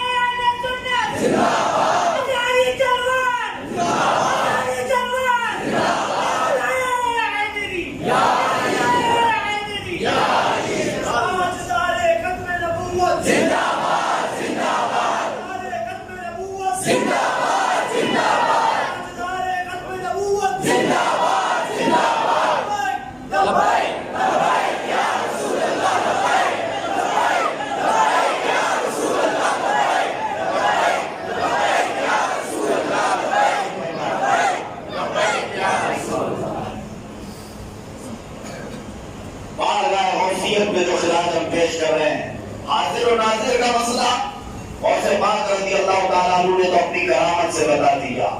اے مسلمانوں، مجھے وہ شعر یاد آتا ہے پیر نصیر الدین نصیر نے کہا تھا، جو آج جو جھگڑے کرتے رہتے ہیں رسول پاک حاضر ہے ناظر ہے کہ نہیں، غیب ان کو ہے کہ نہیں، اس پر انہوں نے کہا تھا حاضر و ناظر و بشر و نور و غیب کو چھوڑ، حاضر و ناظر و بشر و نور و غیب کو چھوڑ، شکر کر کے وہ تیرے عیبوں کو چھپائے ہوئے ہیں۔ شاید تو ابھی بات کرتا ہے مصطفیٰ کریم حاضر ہے کہ ناظر ہے، غیب ہے کہ نہیں ہے، نور ہے کہ بشر ہے، تجھے کیا لینا ہے اس مصطفیٰ کے مقام کا، کیا تو جانتا ہے؟ اتنا شکر کر کے تیرے عیبوں کا وہ چھپاتا ڈالے ہوئے ہیں۔ عزیزان گرامی وقار، سلطان الاولیاء غوث الاعظم دستگیر نے بتایا میرے رسول حاضر بھی ہیں اور ناظر بھی ہیں۔ ہم نے اعلیٰ حضرت کا ایک ترجمہ پڑھا، اس سے سمجھ میں آتا ہے مولا تعالیٰ نے میرے رسول کو کیا بنا کر بھیجا ہے، داعیا الی اللہ باذنہ وسراجا منیرا۔ اللہ فرماتا ہے آپ کو اللہ کی طرف بلانے والا داعی بنا کر بھیجا اور چمکنے والا سورج بنا کر بھیجا ہے۔ کس کو؟ رسول اللہ کو۔ اب مجھے بتاؤ سورج سے آپ یہ کہتے ہیں کہ امریکہ میں طلوع ہوا ہے، انگلینڈ میں طلوع ہوا ہے، افریقہ میں طلوع ہوا ہے، وہ الگ سورج ہے، ہندوستان کا سورج الگ ہے، پاکستان کا سورج الگ ہے، عرب کا سورج الگ ہے۔ ارے اس افق پر سورج طلوع ہوتا ہے اور ہر ملک میں پہنچتا ہے، اس کی روشنی ہر ایک کے گھر تک بھی جاتی ہے، اور یہ سورج کہاں سے آ رہا ہے؟ اللہ عاشقوں کی زبان سے پوچھے تو پتہ چلتا ہے رسول پاک صلی اللہ علیہ وسلم کے قدموں کا غسالہ لے کر سورج بنایا گیا۔ اعلیٰ حضرت فاضل بریلوی نے فرمایا کٹورے تاروں نے بھر لیے تھے۔ معراج کی شب حضور پاک صلی اللہ علیہ وسلم کے جسم ناز پر جو رحمت و انوار کی بارشیں کی گئی تھی، اور بارشوں کے قطرے ان تاروں نے اپنے اندر بھر لیے تھے، تو آج پوری کائنات کو روشنی دے رہے ہیں۔ جس کے اترن سے سورج پوری دنیا کو روشن کرتا ہو، اور وہ محمد رسول اللہ کی ذات بیک وقت سارے مومنین کے ہم کیوں نہیں جا سکتے؟ ہم یہاں سے پکارے وہ وہاں سے سنے، مصطفیٰ کی سماعت پہ، اور رسول پاک صلی اللہ علیہ وسلم آئیں گے، ضرور آئیں گے۔ جس کو ٹینشن ہے وہ نہ کہے، ہمیں تو یقین ہے. ہم تو یہ کہتے ہیں، وہ بزرگوں نے ہمیں یہ کہا بھی ہے، میرے جنازے پہ رونے والوں فریب میں ہو بغور دیکھو.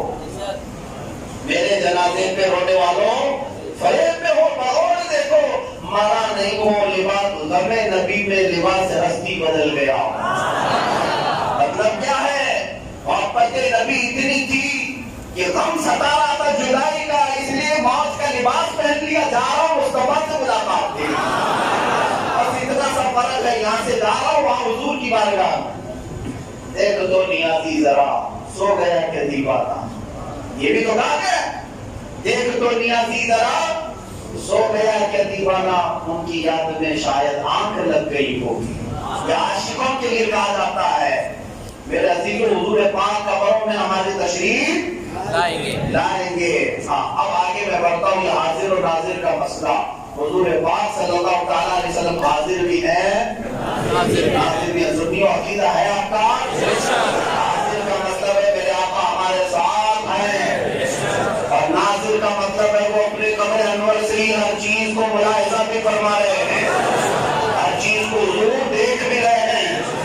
اور قرآن تو کہتا ہے اے رسول ہم نے آپ کو گواہ بنا کر بھیجا. مجھے بتاؤ گواہ کون ہوتا ہے؟ دیکھنے والا گواہ ہوتا ہے یا اندر چھپا ہوا گواہ ہوتا ہے؟ قرآن کہتا ہے شاہدن انا ارسلناک شاہدن، ہم نے آپ کو گواہ بنایا. گواہ وہ ہوتا ہے جو موقع پر موجود ہو. صحیح بات ہے، جو موقع پر موجود ہو. اور دوسرے نمبر پر وہ واقعہ دیکھ رہا ہو، تبھی اس کی گواہی کورٹ میں قبول کی جائے گی. دیکھا نہیں اور تھا نہیں تو اس کی گواہی نہیں قبول کی جائے گی. اب رسول کو اللہ فرما رہا ہے ہم نے آپ کو گواہ بنا کر بھیجا ہے. اس کا مطلب ہے میرے آقا امت کو دیکھ بھی رہے ہیں اور امت کے ساتھ موجود بھی ہے. اب یہ حاضر و ناظر کا مسئلہ ہم تو دلیلوں سے سمجھاتے ہیں، غوث پاک اپنی کرامت سے سمجھاتے ہیں. ایک عیسائی جو ہے یہ بھی کہنے لگ گیا تھا ہمارے نبی افضل ہے اس لیے کہ مردوں کو زندہ کرتے تھے. عیسیٰ علیہ السلام مردوں کو زندہ کرتے تھے، محمد رسول اللہ مردوں کو تو زندہ نہیں کرتے تھے. کہاں ہے قرآن میں؟ بتاؤ. قرآن میں موسیٰ علیہ السلام کا مردوں کو زندہ کرنے کا تذکرہ تو آیا ہے لیکن رسول کا نہیں آیا. وہ یہ کہہ کر کے عیسائی مبلغ سب کو بھڑکا رہا تھا، کئی مسلمانوں کو گمراہ کر رہا تھا. عیسیٰ علیہ السلام افضل ہے. اور سے بات تک جب یہ بات پتا چلی، کہا کہ افضل ہونے کا مطلب مردوں کو زندہ کرنا ہے. اگر اس کے سامنے یہی کیٹیگری ہے، افضل ہونے کا معیار اور کسوٹی یہ ہے کہ مردوں کو زندہ کرنا ہے، تو بلاؤ میں چلتا ہوں. اس کو بلایا گیا اور شیخ عبد القادر جیلانی اس عیسائی مبلغ کے ساتھ قبرستان میں گئے اور کہا تو جس قبر پر ہاتھ رکھے گا میں زندہ کر دوں.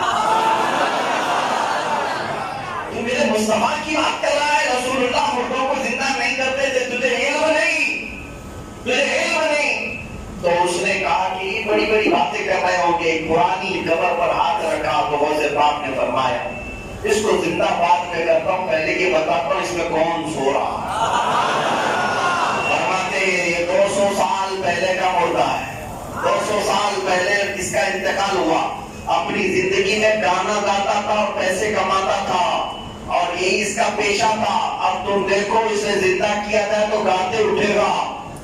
لوگ میرے نبی کے غیب پر اعتراض کرتے ہیں. اور سے بات 200 سال پہلے کے حالات قبر کی بتا رہے ہیں. اس عیسائی نے کچھ نہیں کہا. ظاہر سی بات ہے جب اتنی بڑی باتیں آئیں گی تو سب کی ساری چیزیں ڈھیلی ہو جائیں گی. اور سے بات نے اپنی قبر اس قبر کو اپنی ٹھوکر لگائی، کہا بم ریزوی میرے حکم سے اٹھ جا. روایات ہے کہ قبر شک ہوئی اور مردہ اپنے کفن سمیت کھڑا ہوا، گانا گاتے ہوئے جس طرح سے اپنے زمانے میں کرتا تھا. پھر آپ نے اس کو زندہ سارے لوگوں کے سامنے دکھایا، پھر قبر میں وہ واپس گیا. اب اس کی صاحب مبلغ کا ہاتھ پکڑ کر کے غوث پاک نے پوچھا عیسیٰ علیہ السلام مردوں کو زندہ کرتے تھے، کیا تو نے دیکھا ہے؟ کہا نہیں، صرف پڑھا ہے. اور عبد القادر کو مردہ زندہ کرتے ہوئے سنا ہے یا دیکھا ہے؟ اس نے کہا میں نے دیکھا بھی اپنی آنکھوں سے. کہا اس کی زبان پر ہاتھ رکھا اور فرمایا عیسیٰ علیہ السلام سے عبد القادر افضل ہے. اے عقل کے اندھے، تو نے جس چیز کو معیار بنایا افضل ہونے کا، مردوں کو زندہ کرنا، یہ اللہ نے امت مصطفیٰ کے اولیاء کو عطا کیا ہے.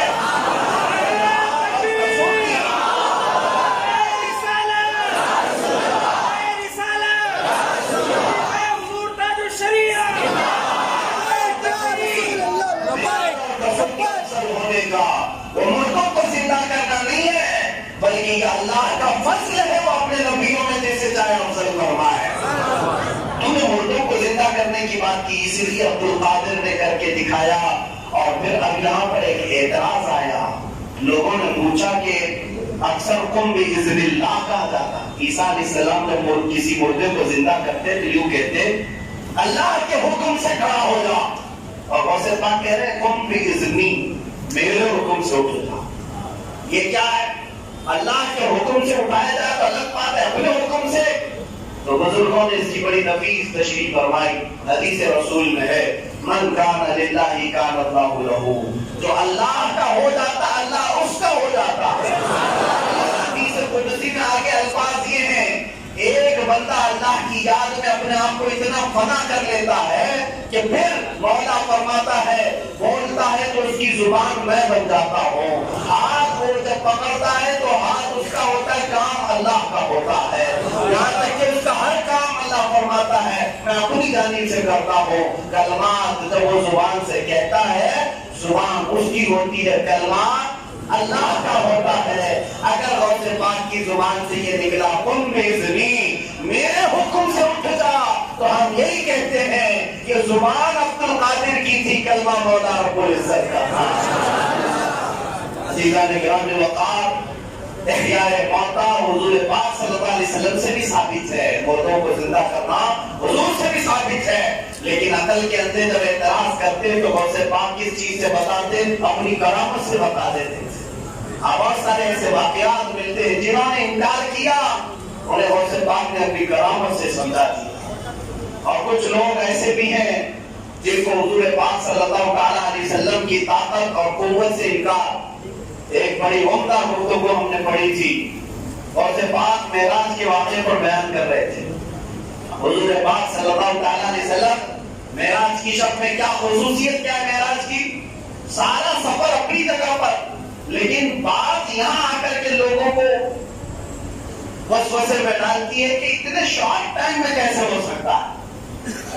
بیت المقدس جانا، نبیوں کی امامت کرنا، آسمانوں کا سفر کرنا، رب سے ملاقات کرنا، جنت و دوزخ کو دیکھنا، واپس آنا.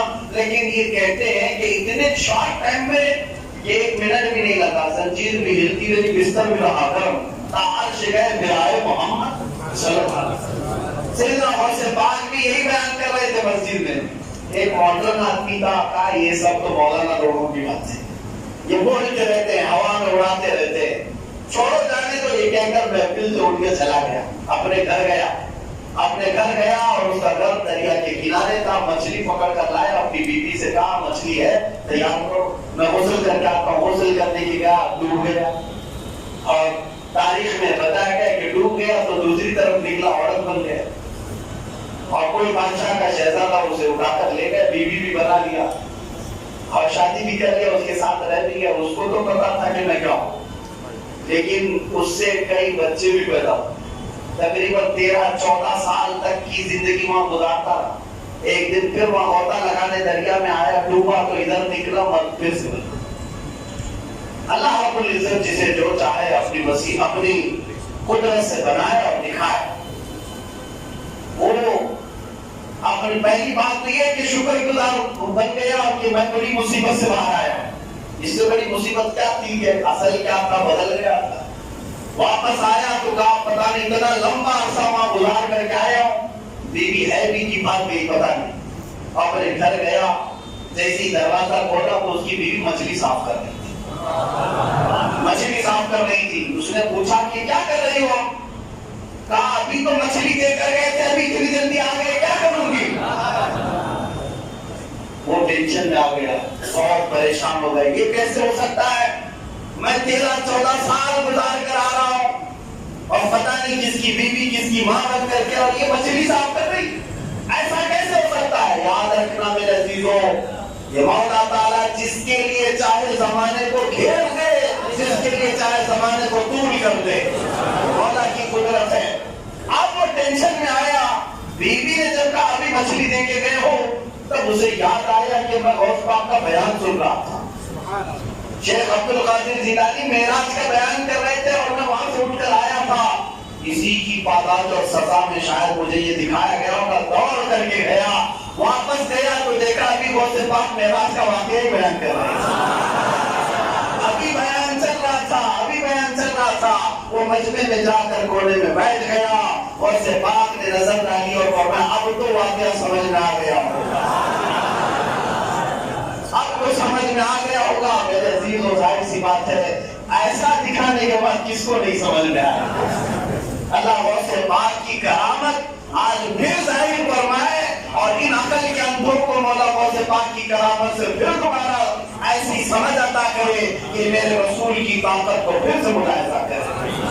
غوث پاک رضی اللہ تعالیٰ عنہ نے ذات رسول پر جب کبھی حملے کیے گئے اپنی کرامتوں سے جواب دیا، اپنی کرامتوں سے جواب دیا۔ عزیزان گرامی وقار، اب ایک بات جو مجھے عرض کرنی تھی وہ یہ ہے کہ آخر پہ جو اصل بات ہے وہ یہ ہے میرے عزیزوں کہ جس چیز کی آپ کو بھی ضرورت ہے مجھے بھی ضرورت ہے، وہ کیا ہے؟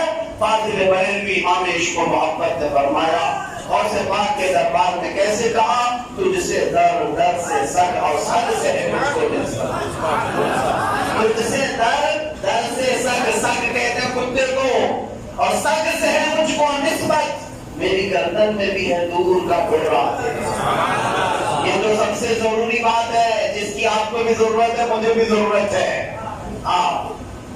کون سی چیز ہے؟ وہ نسبت کی ضرورت ہے، نسبت۔ غوث پاک کی بارگاہ میں مجدد وقت کا یہ کہتا ہے، اے غوث تجھ سے تیرے در کو نسبت ہے، تیرے دربار سے باہر کے کتے کو اور کتے سے مجھے نسبت ہے۔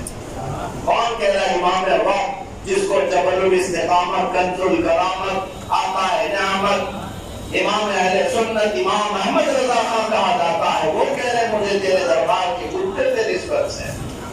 اور پھر آگے کیا بڑی عمدہ بات کری، میری گردن میں بھی ہے دور کا ڈورا تیرا، اور جس کی گردن میں ڈورا ہوتا ہے اس نشانی کے سگ ہیں نہیں مارے جاتے، اس نشانی کے جو سگ ہیں نہیں مارے جاتے، حشر تک میرے گلے میں رہے پکڑا تیرا، کیونکہ آوارہ کتوں کو کوئی بھی پکڑ کر لے جاتا ہے، اور جس کتے کے گلے میں پٹا ہوتا ہے اسے میونسپلٹی والے بھی نہیں پکڑتے، کیوں؟ اس لیے کہ وہ پٹا بتاتا ہے اس کا کوئی مالک ہے، مالک ہے، یہ فالتو نہیں ہے، یہ فالتو نہیں ہے، یعنی آوارہ نہیں ہے، پالا ہوا ہے۔ اسی لیے اپنے آپ کو آوارہ نہیں سمجھنا میرے عزیزوں، اپنے آپ کو آوارہ مت چھوڑنا۔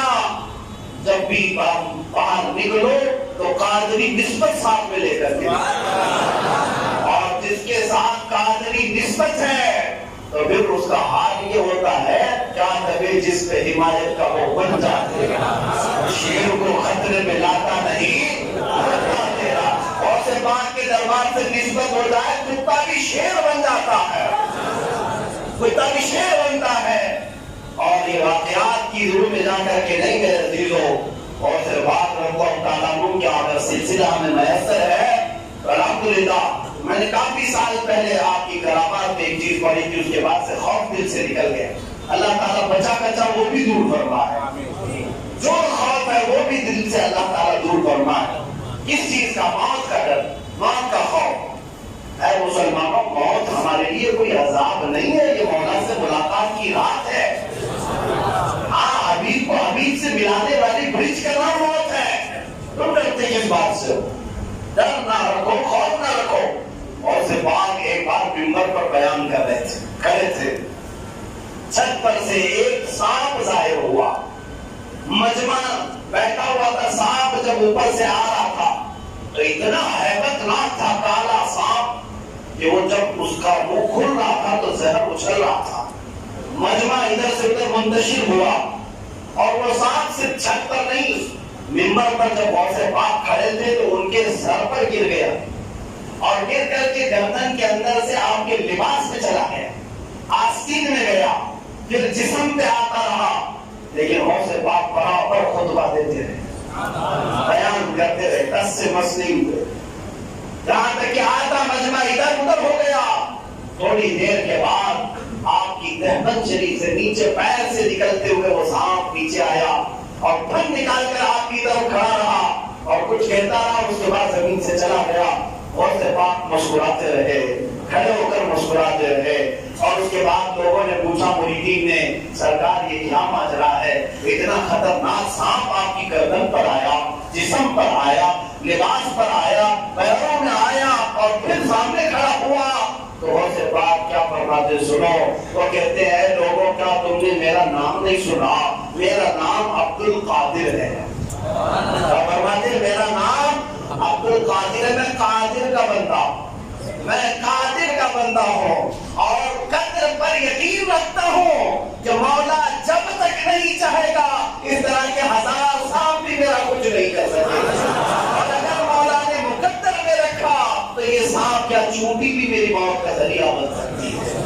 یہ قدر ہے، یہ تقدیر ہے۔ اور سے بات فرماتے ہیں اس سانپ نے جو مجھ سے کہا وہ سننا چاہتے ہو، سنو۔ اس نے کہا، اے عبد القادر، میں نے 70 سے زیادہ اولیاء کو اس طرح سے آزمایا، مگر آپ کی شان کی طرح میں نے کسی کو نہیں پایا۔ ایسے ثبات و استقامت، یہ منبر سے آپ نے ذرا برابر بھی جسم تک نہیں ہلایا، یہ استقامت آج قادری غلاموں میں آنے کی ضرورت ہے۔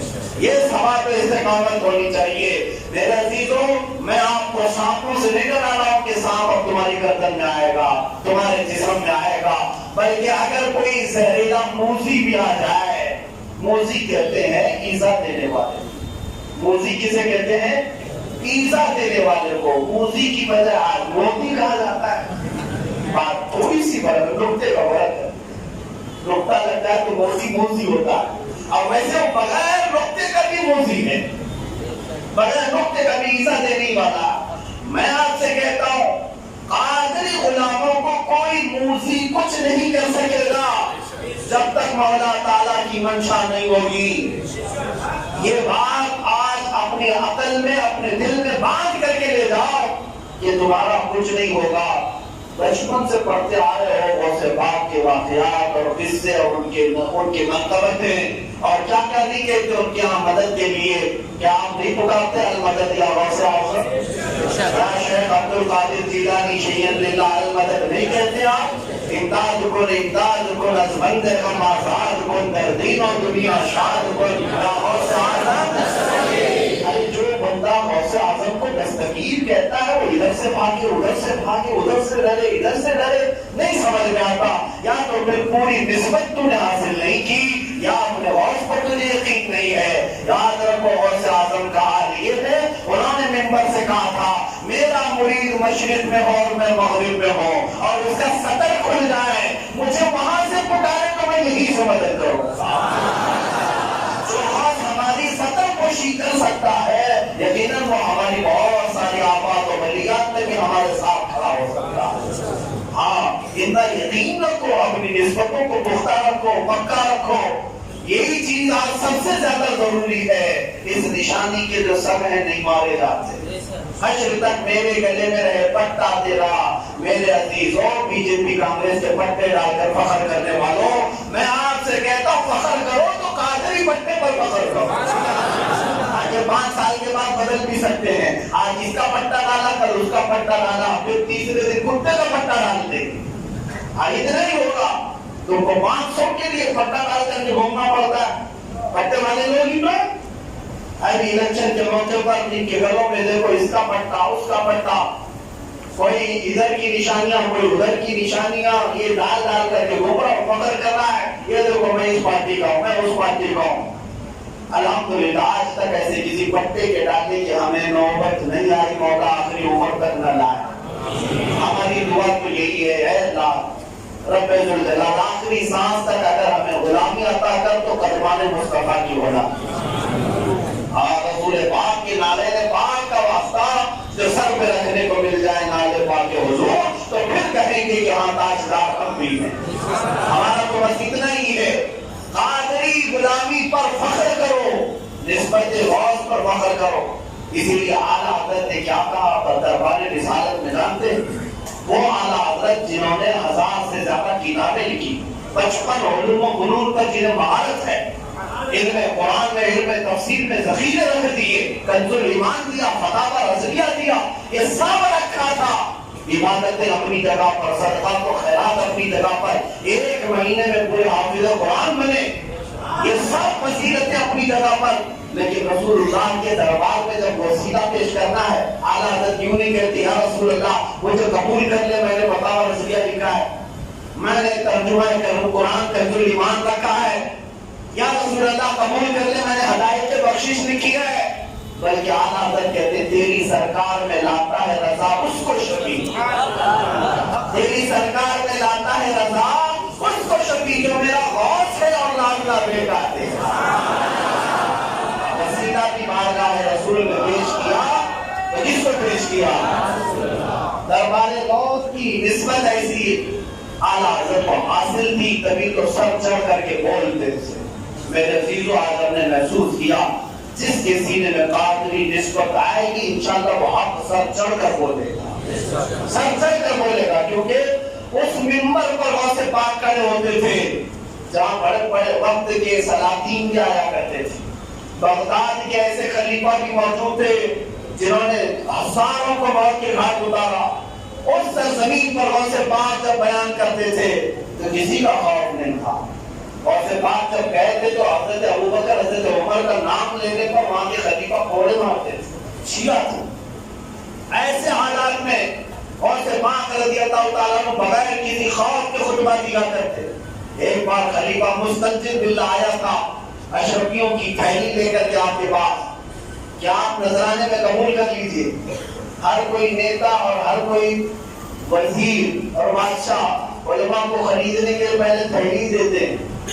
آپ کے زمانے میں تھیلی نہیں لفافہ ہو گیا ہے، پہلے تھیلیاں دی جاتی تھی، اب لفافے میں چلا جاتا ہے۔ میرے عزیزو اس کے ذریعے سے بہت سارے لوگ زبانوں کو بند کرنے کی کوشش کرتے ہیں۔ یہ مولانا بہت بولتے ہیں ان کو کچھ اچھا خاصا دیا کرے تو ہمارے اوپر تو نہیں بولیں گے۔ خلیفہ مستنجد باللہ آیا سونے کے سکے بھری ہوئی تھیلی لے کر، اور سے پاک نے منع کیا رکھ لو۔ اس نے اصرار کیا کیا ہدیہ نہیں قبول کرتے آپ؟ سنت نہیں ہے؟ آپ نے کہا ضرور سنت ہے، لاؤ۔ وہ تھیلی دیا اور اس کو نچوڑا تو اس سے خون نکلنے لگا، خون نکلنے لگا۔ خلیفہ مستنجد باللہ غش کھا کر کے گر گیا، میں تو سونے کے سکے ڈال کر لایا تھا، اس میں سے خون نکل رہا ہے۔ تو جب اٹھا تو غوث پاک نے فرمایا کہ اگر تیری نسبت کا مجھے خیال نہ ہوتا تو اتنا خون اس سے نکالتا کہ تیرے دربار تک پہنچ جاتا۔ کہا یہ کیا ہے؟ کہا یہ غریبوں کا چوسا وہ خون ہے، مظلوموں سے حاصل کیا ہوا مال ہے، اس سے تو مجھے خریدنے آیا ہے یا تو مجھے دینے آیا؟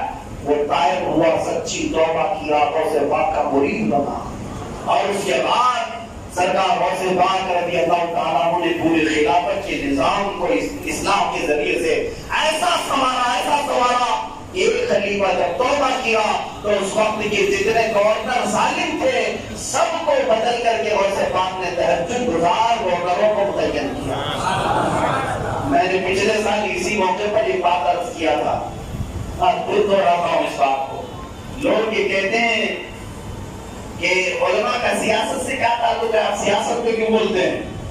میں کہتا ہوں علماء ہی سیاست کے حقدار تھے، تو تم آج آ کر کے زبردستی بیٹھے ہو۔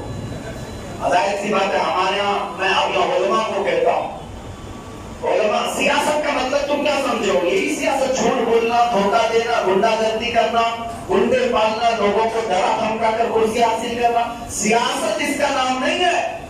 سیاست جو میں کہہ رہا ہوں اس سیاست کو جب صدیق اکبر نے فرمائی، فاروق اعظم نے فرمائی ہے۔ سیاست کا مطلب ہوتا ہے لوگوں کے نفع کا کام کرنا، اصلاح کرنا۔ یہ عالم سے زیادہ بہتر کون کر سکتا؟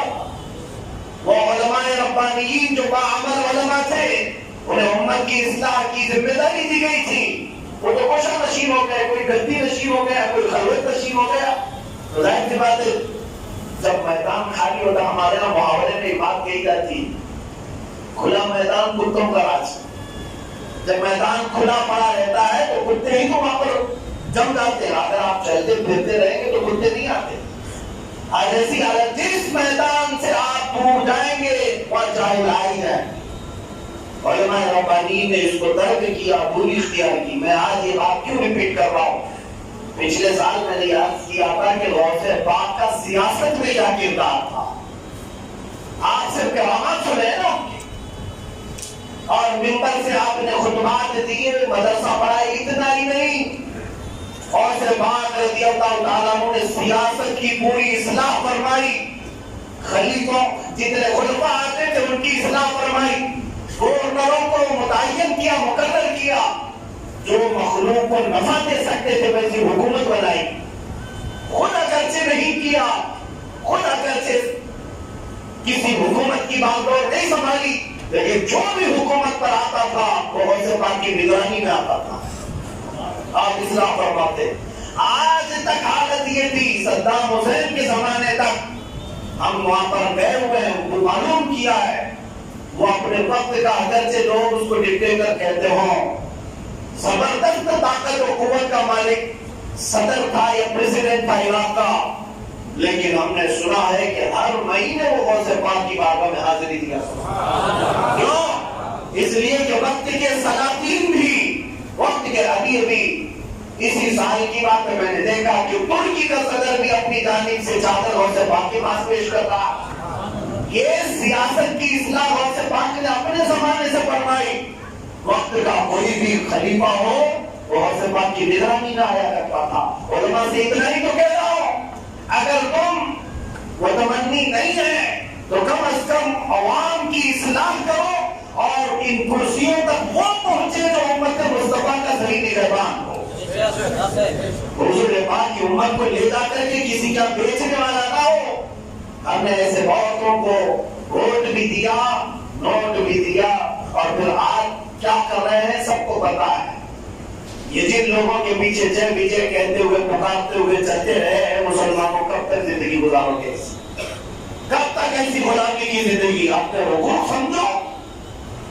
آج یہی ایک مظلوم قوم مجھے نظر آتی ہے جن کا کوئی ریپرزنٹیٹیو نہیں رہ گیا سوائے چند لوگوں کے.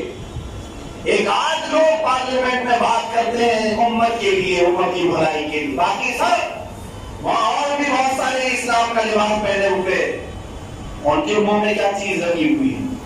کسی نے تالا لگایا, چابی لگائی ہے, روٹی رکھی ہے, گھی رکھا ہے, کیا رکھا ہے؟ یہ بات آج درد سے اس لیے کہتا ہوں کہ آج ہمارے ملک میں ایسے حالات پیش آ گئے کہ سنگی اور آتنکی میرے نبی پاک کی شان میں بھونکنے لگ گئے کھلے آپ. اور 27 MP بیٹھے ہوئے ہیں ممبر پارلیمنٹ میں, کیا کرنے بیٹھے ہوا؟ کرسی چاٹنے کے لیے بیٹھے ہو. پورے ہندوستان بھر میں کتنے MLAs ہیں, بنام مسلمان صحیح, تمہارا کسی بھی فرقے سے تعلق کیوں نہ ہو, لیکن اے لوگوں مجھے بتاؤ, جو کرسی تمہیں ملی ہے اس کرسی پر بیٹھ کر دل پر ہاتھ رکھ کر کے بتانا کلمہ کس نبی کا پڑھا ہے. ظاہر سی بات ہے تم نے بھی تو محمد رسول اللہ ہی کہا ہوگا نا, لا الہ الا اللہ محمد رسول اللہ.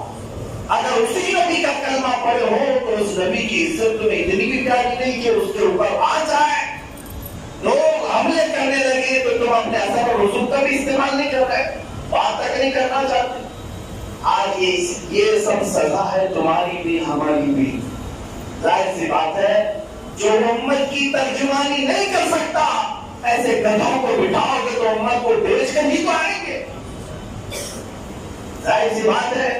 اور اسی لیے ایک حکیم نے کہا تھا بازار میں جاؤ, یہ اس میں کوئی ایسا نہیں ہے کہ کوئی شریعت کا مسئلہ ہے. اس حکیم نے لطیفے کے طور پر کہا تھا جانور اگر تمہیں لینا بھی پڑے تو بازار میں سے گدھا کبھی نہیں خریدنا یہ سوچ کر کہ مال اٹھاتا ہے, لے کر جاتا ہے, آتا ہے, بلکہ کتا لے لینا کم سے کم تمہاری حفاظت تو کرتا ہے, بھونکتا ہے دوسروں پر اور تمہاری حفاظت تو کرتا ہے. اسی طرح یہ مثال میں اس لیے عرض کر رہا ہوں کہ بعضوں کو ہم نے گدھا بنا کر کے بھیجا ہے, وہ زندگی پر پارٹی کی غلامی میں اپنی شب و روز گزار دیے اور غلامی کا پٹا پہن کر کے دنیا سے چلے گئے, اور ایسے حمال بن کر کے رہ گئے. ارے میاں وہاں اوپر والے لوگ ناراض ہو جائیں گے, کچھ نہیں بول سکتا. اس سے بہتر تھا کہ ان زندگیوں سے آزادی حاصل کرتے اور اپنے ضمیر کو مردہ تو نہیں کرتے، اپنے دلوں کے اندر موجود باتوں کو ختم کرو، ایسے ہی دل زمین دفن تو نہیں کرتے، کھل کر کے آتے ذات مصطفیٰ پر، اسلام پر، قرآن پر، اللہ کی ذات پر جب بات آ رہی ہے تب ان کے سامنے اب اور کون سی تمہاری مسئلہ پر حکمت رہ گئی؟ عزیزان گرامی اوقات، اب میں اپنی گفتگو کو سمیٹتے ہوئے ایک نصیحت ضرور کر کے جاؤں گا۔ بعض لوگ ہمیں یہ صبر کی تلقین کرتے ہیں، مولانا صبر بھی تو سکھاؤ، صبر سکھاؤ لوگوں کو، یہ جو کچھ بھی ہو رہا ہے تھوڑے دن صبر کریں، سب ٹھیک ہو جائے گا تب ہم بھی کچھ کریں گے۔ جو پتہ نہیں ہے کہ بزدلوں کی باتیں، صبر کرنا کس وقت ہمیں بتایا گیا؟ روٹی نہ ملے میں کہوں گا بیٹا صبر کر لے، پانی نہیں ہے صبر کر لے، سبزیاں نہیں مل رہی ہے صبر کر لو، گھر بار نہیں ہے صبر کر لو، کپڑے زیادہ نہیں صبر کر لو، ہر چیز پر میں تمہیں صبر کی تلقین کروں گا، لیکن مصطفیٰ کریم کی عزت پر حملہ ہو پھر ہم نہیں کہیں گے صبر کرے، بلکہ پھر ہم یہ کہیں گے کروں تیرے نام پہ جان فدا، یا رسول اللہ کی ایک جان کیا ہے، اگر ہو کروڑوں تیرے ناموں پر سب کو وعدہ کرو۔ یہ صبر کی بات نہیں ہوتی، سیاست کی بات آئی ہے تو میں اس طرح جذبات میں آپ کے سامنے بات عرض کیا کہ سلطان الاولیاء غوث الاعظم دستگیر نے سیاست جو فرمائی تھی، بڑی طاقتیں اس وقت ابھر کر کے نکلی تھی آپ کی سیاست کی وجہ سے۔ ایک طاقت ابھر کر نکلی صلاح الدین ایوبی کے نام، دوسری طاقت ابھر کر کے نکلی ارطغرل غازی کے نام پر۔ غوث پاک کی کرامات میں بتا رہا ہوں، یہ غوث پاک کی سیاست اور ان کی اصلاح کا نتیجہ ہے۔ یہ خلافت عثمانیہ جس سے قائم ہے، خلافت عثمانیہ کے جو موجود اعلیٰ موری سے اعلیٰ رہے، یہ سب کے سب تربیت یافتہ رہے شیخ اعظم محی الدین ابن عربی کے۔ ابن عربی کون ہے؟ یہ غوث پاک کے روحانی بیٹے ہیں۔ ان کی تربیت سے ایک خلافت عثمانیہ کی شکل آئی پوری دنیا میں، جس میں 650 سال خلافت قائم کی، سلطنت قائم کی، اور دوسری طاقت ابھر کر آئی تھی صلاح الدین ایوبی کے نام پر، اور تیسری طاقت آئی تھی، یہ بھی غوث پاک کی سیاسی اصلاحات کا ہی نتیجہ تھا، شہاب الدین غوری کے نام پر، جو سرکار غریب نواز کے ذریعے سے غوث پاک اللہ تعالیٰ کا یہاں پر بھی میں تفصیل میں نہیں جا رہا ہوں، آپ کو یہ بات بتا رہا ہوں کہ سیاسی اصلاحات کے نتیجے پر 3 بڑی طاقتیں اس دنیا پر آئی ہیں، ان کا تینوں کا کنیکشن غوث پاک کے دربار سے، تینوں کا کنیکشن، اور تینوں اپنے وقت کے ایسے شیر تھے جن کے بارے میں یہ کہنا بالکل مجھے سچ لگتا ہے، چاہے وہ صلاح الدین ایوبی ہو، چاہے وہ سلطان عثمان غازی ہو، چاہے وہ شہاب الدین غوری ہو، ان تینوں کا حال یہ تھا، ان پر یہ بات کہنا مجھے بالکل برابر لگتا ہے، کیا دبے جس پہ حمایت کا وہ بن جاتے گا، شیر کو خطرے میں لاتا نہیں کھلتا تیرا۔ اور اس بات کے دربار کے یہ نسبتی تھے اور پوری دنیا ان سے خوف زدہ تھی، پوری دنیا ان سے خوف زدہ تھی۔ تمہیں پتہ ہے فلسطین کے یہودی اور عیسائی اور یورپ کے عیسائی اور یہودی، یہ لکھی ہوئی کتابوں میں بات ہے، ماں عیسائی ماں اور یہودی ماں اپنے بچوں کو سلاتی تھی رات میں، یہ کہہ کر کے بیٹا سو جا صلاح الدین آ جائے گا، بچوں کو کہ کیا بیٹا سو جا پولیس آ جائے گا، بوڑھا آ جائے گا۔ اس وقت یہودی اور عیسائی مائیں بچوں کو یہ طرح کر سلاتی تھی بیٹا سو جا صلاح الدین آئے گا۔ یہ خوف صلاح الدین کا کس لیے تھا؟ اس لیے کہ وہ دربار غوث سے منسوب تھا، دربار غوث سے منسوب تھا، وہاں کا تربیت یافتہ تھا۔ عزیزان گرامی اوقات، علماء سے میں آج اس منبر سے میسج ضرور دینا چاہوں گا، آج اللہ تعالیٰ نے آپ کو علم دیا ہے، عزت اور وقار عطا کی ہے، نیابت مصطفیٰ عطا کی ہے، میں اس کا صحیح معنوں میں استعمال کریں۔ یہ نہیں کہ کسی نیتا کے پاس جا کر 5000 روپے لے کر کے آ جائیں، کہیں کہ ہم اپنی قوم کو آپ کے حوالے کر دیں گے، نہیں، آپ ایسی بے نیازی دکھاؤ کہ وہ تمہاری قوم کا لیڈر ہوگا جو امت مصطفیٰ کی صحیح معنوں میں ترجمانی کرے گا، حضور کی امت پر آئی ہوئی تکالیف کا ڈٹ کر مقابلہ کرے گا، وہ تمہارا لیڈر ہے، وہ تمہارا ہیرو ہے۔ یا خام مخواہ چھچولوں کو چوہوں کو لیڈر بنا کر کے ان کے پیچھے ایسے نعرے لگاتے ہیں یہ کنگ ہے، یہ سلطان ہے، یہ فلانا ہے، یہ ٹھکانا ہے. دیکھو یہ کسی کی ساری میں بیٹھا ہے، کسی کی دھوتی میں بیٹھا ہوا. کون سا شعر ہے یہ؟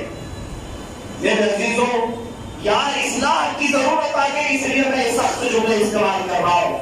اٹھو اگر نہ حشر نہ ہوگا پھر کبھی. اقبال نے کہا تھا نہ سنبھلو گے تو مٹ جاؤ گے ہندی مسلمانوں، تمہاری داستان تک نہ رہے گی داستانوں. یہ سیاسی اصلاحات تھی اور سے بات رضی اللہ تعالیٰ عنہ کی، وہ بات میں آپ کی بتا کر کے آپ اپنی گفتگو کو سمیٹتا ہوں. اور سے بات رضی اللہ تعالیٰ عنہ جب منبر پر کھڑے ہو کر کے خطاب کرتے تھے فرمایا کہ کوئی مجمع ایسا نہیں ہوتا کہ جس میں لوگ بے ہوش نہیں ہوتے اور اس میں سے جنازے نہیں اٹھتے. آپ کی خطابت کے بعد، آپ کی تقریر کے بعد لوگ اتنی توبہ کرتے، اتنا روتے تھے، کپڑے پھاڑتے تھے. آپ کی زبان میں وہ اثر تھا کہ ہزاروں لوگ روز توبہ کرتے تھے. اتنے تو غش کھا کر کے گرتے اور انتقال بھی ہو جاتا. اسی محفل سے جنازے اٹھائے جاتے. عزیزان گرامی اوقات، سلطان الاولیاء غوث الاعظم دستگیر رضی اللہ تعالیٰ عنہ کو مولا تعالیٰ نے یہ عزت و کرامت عطا کی تھی کہ وہ منبر پر کھڑے ہو کر کے لوگوں کو بولتے تھے تو صرف کانوں میں نہیں دلوں میں بات جاتی تھی. آج بھی ہو سکتی ہے. ان کی نسبت سے اثر والی زبان لے کر کے آئے. علماء اپنی زبانوں کو جھوٹ سے بچائیں.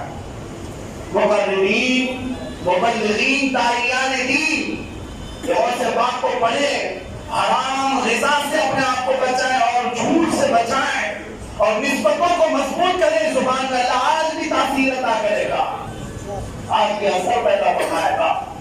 میرے عزیزوں، غوث پاک رضی اللہ تعالیٰ عنہ کی نسبت پر میں عرض کر رہا تھا، اتنی نسبت ضرور حاصل کر لینا، اتنی نسبت غوث پاک سے کہ کوئی بھی ایرا غیرہ تم کو گمراہ نہ کر سکے. میں نے کہا نا جس کے گلے میں پٹا ہوتا ہے اس کتے کو میونسپلٹی والے بھی نہیں پکڑتے. کیوں نہیں پکڑتے؟ کسی کا پالا ہوا. اسی لیے سلسلہ قادریہ میں اپنے آپ کو بیعت کر لو یا منسوخ کر لو تاکہ شیطان بھی تم پر ڈورے ڈالنے سے بچ جائے، دور رہ جائے. یہاں لوگ اگر کسی نیتا سے بھی متعلق ہوتے ہیں تو پولیس نہیں پکڑتی اسے جلدی، اور اگر تم غوث پاک کے دربار سے وابستہ ہو جاؤ تو انشاءاللہ شیاطین کی ذریت سے بھی محفوظ ہو جاؤ. آگے جتنے سرکنا ایسے ویسے گروپ انتال آتے ہیں جماعتیں لے کر ان سے بھی محفوظ ہو جاؤ گے، کیونکہ غوث پاک کی نسبت تمہاری یہاں پر بھی حفاظت کرے گی اور قیامت کے دن بھی حفاظت کرے گی. آپ نے فرمایا میرا مرید جب تک جنت میں نہ جائے میں اس وقت تک جنت میں نہیں جاؤں. غوث پاک نے فرمایا، اور اسی وجہ سے آپ سب کو ہم تلقین کرتے ہیں کہ اس دربار سے نسبت حاصل کرو. اگر نسبت تمہاری مضبوط رہے گی تو انشاءاللہ یہاں بہت ساری گمراہیوں سے محفوظ رہیں گے. آپ نے شیخ احمد جان کا وہ واقعہ سنا ہوگا جو شیر کی سواری کرتے تھے اور غوث پاک کے دربار کا ایک کتا آیا اور دم زدن میں ان کے شیر کو چیر کر کے رکھ دیا، شیر کو پھاڑ دیا. یہ ایسی سنی سنائی بات نہیں، لکھی ہوئی کتابوں میں بات ہے. ایک پتلا دبلا پتلا کتا شیر کو پال دیا. کیوں دیا؟ اب تک تو سنا تھا شیر جنگل کا راجا ہوتا ہے، کتا کب سے راجا ہو گیا؟ بات حقیقت یہ ہے یہاں پر شیر اور کتے کا مسئلہ نہیں ہے، یہاں پر تو دربار غوث کی نسبت کا معاملہ ہے. آج چاہے وہ کتا ہی کیوں نہ ہو، اس دروازے سے نسبت کیا ہو جائے وہ شیروں پر بھی بھاری ہو جائے گا. عزیزان گرامی، اعلیٰ حضرت فاضل بریلوی رضی اللہ تعالیٰ عنہ کو پڑھتے ہیں، وہاں کیا مرتبہ ہے غوث والا تیرا، اونچوں اونچوں کے سروں سے ہے قدم، عورتوں کے سر وہاں تک نہیں پہنچ سکتے جہاں تک کہ غوث پاک کا قدم پہنچتا ہے. اولیاء کرام کا مقام کیا ہے غوث پاک کے دربار میں؟ فرماتے اعلیٰ حضرت سر بھلا کیا کوئی جانے کے ہے کیسا تیرا، اے غوث سر بھلا کیا کوئی جانے کے ہے کیسا تیرا، اولیاء ملتے ہیں آنکھیں مجھے تلوا تیرا. جو ولی قبل ہوئے یا بعد ہوئے سب ادب رکھتے ہیں دل میں میرے آقا تیرا، اور سارے اقدام جہاں کرتے ہیں کعبے کا طواف، کعبہ کرتا ہے طواف در والا تیرا.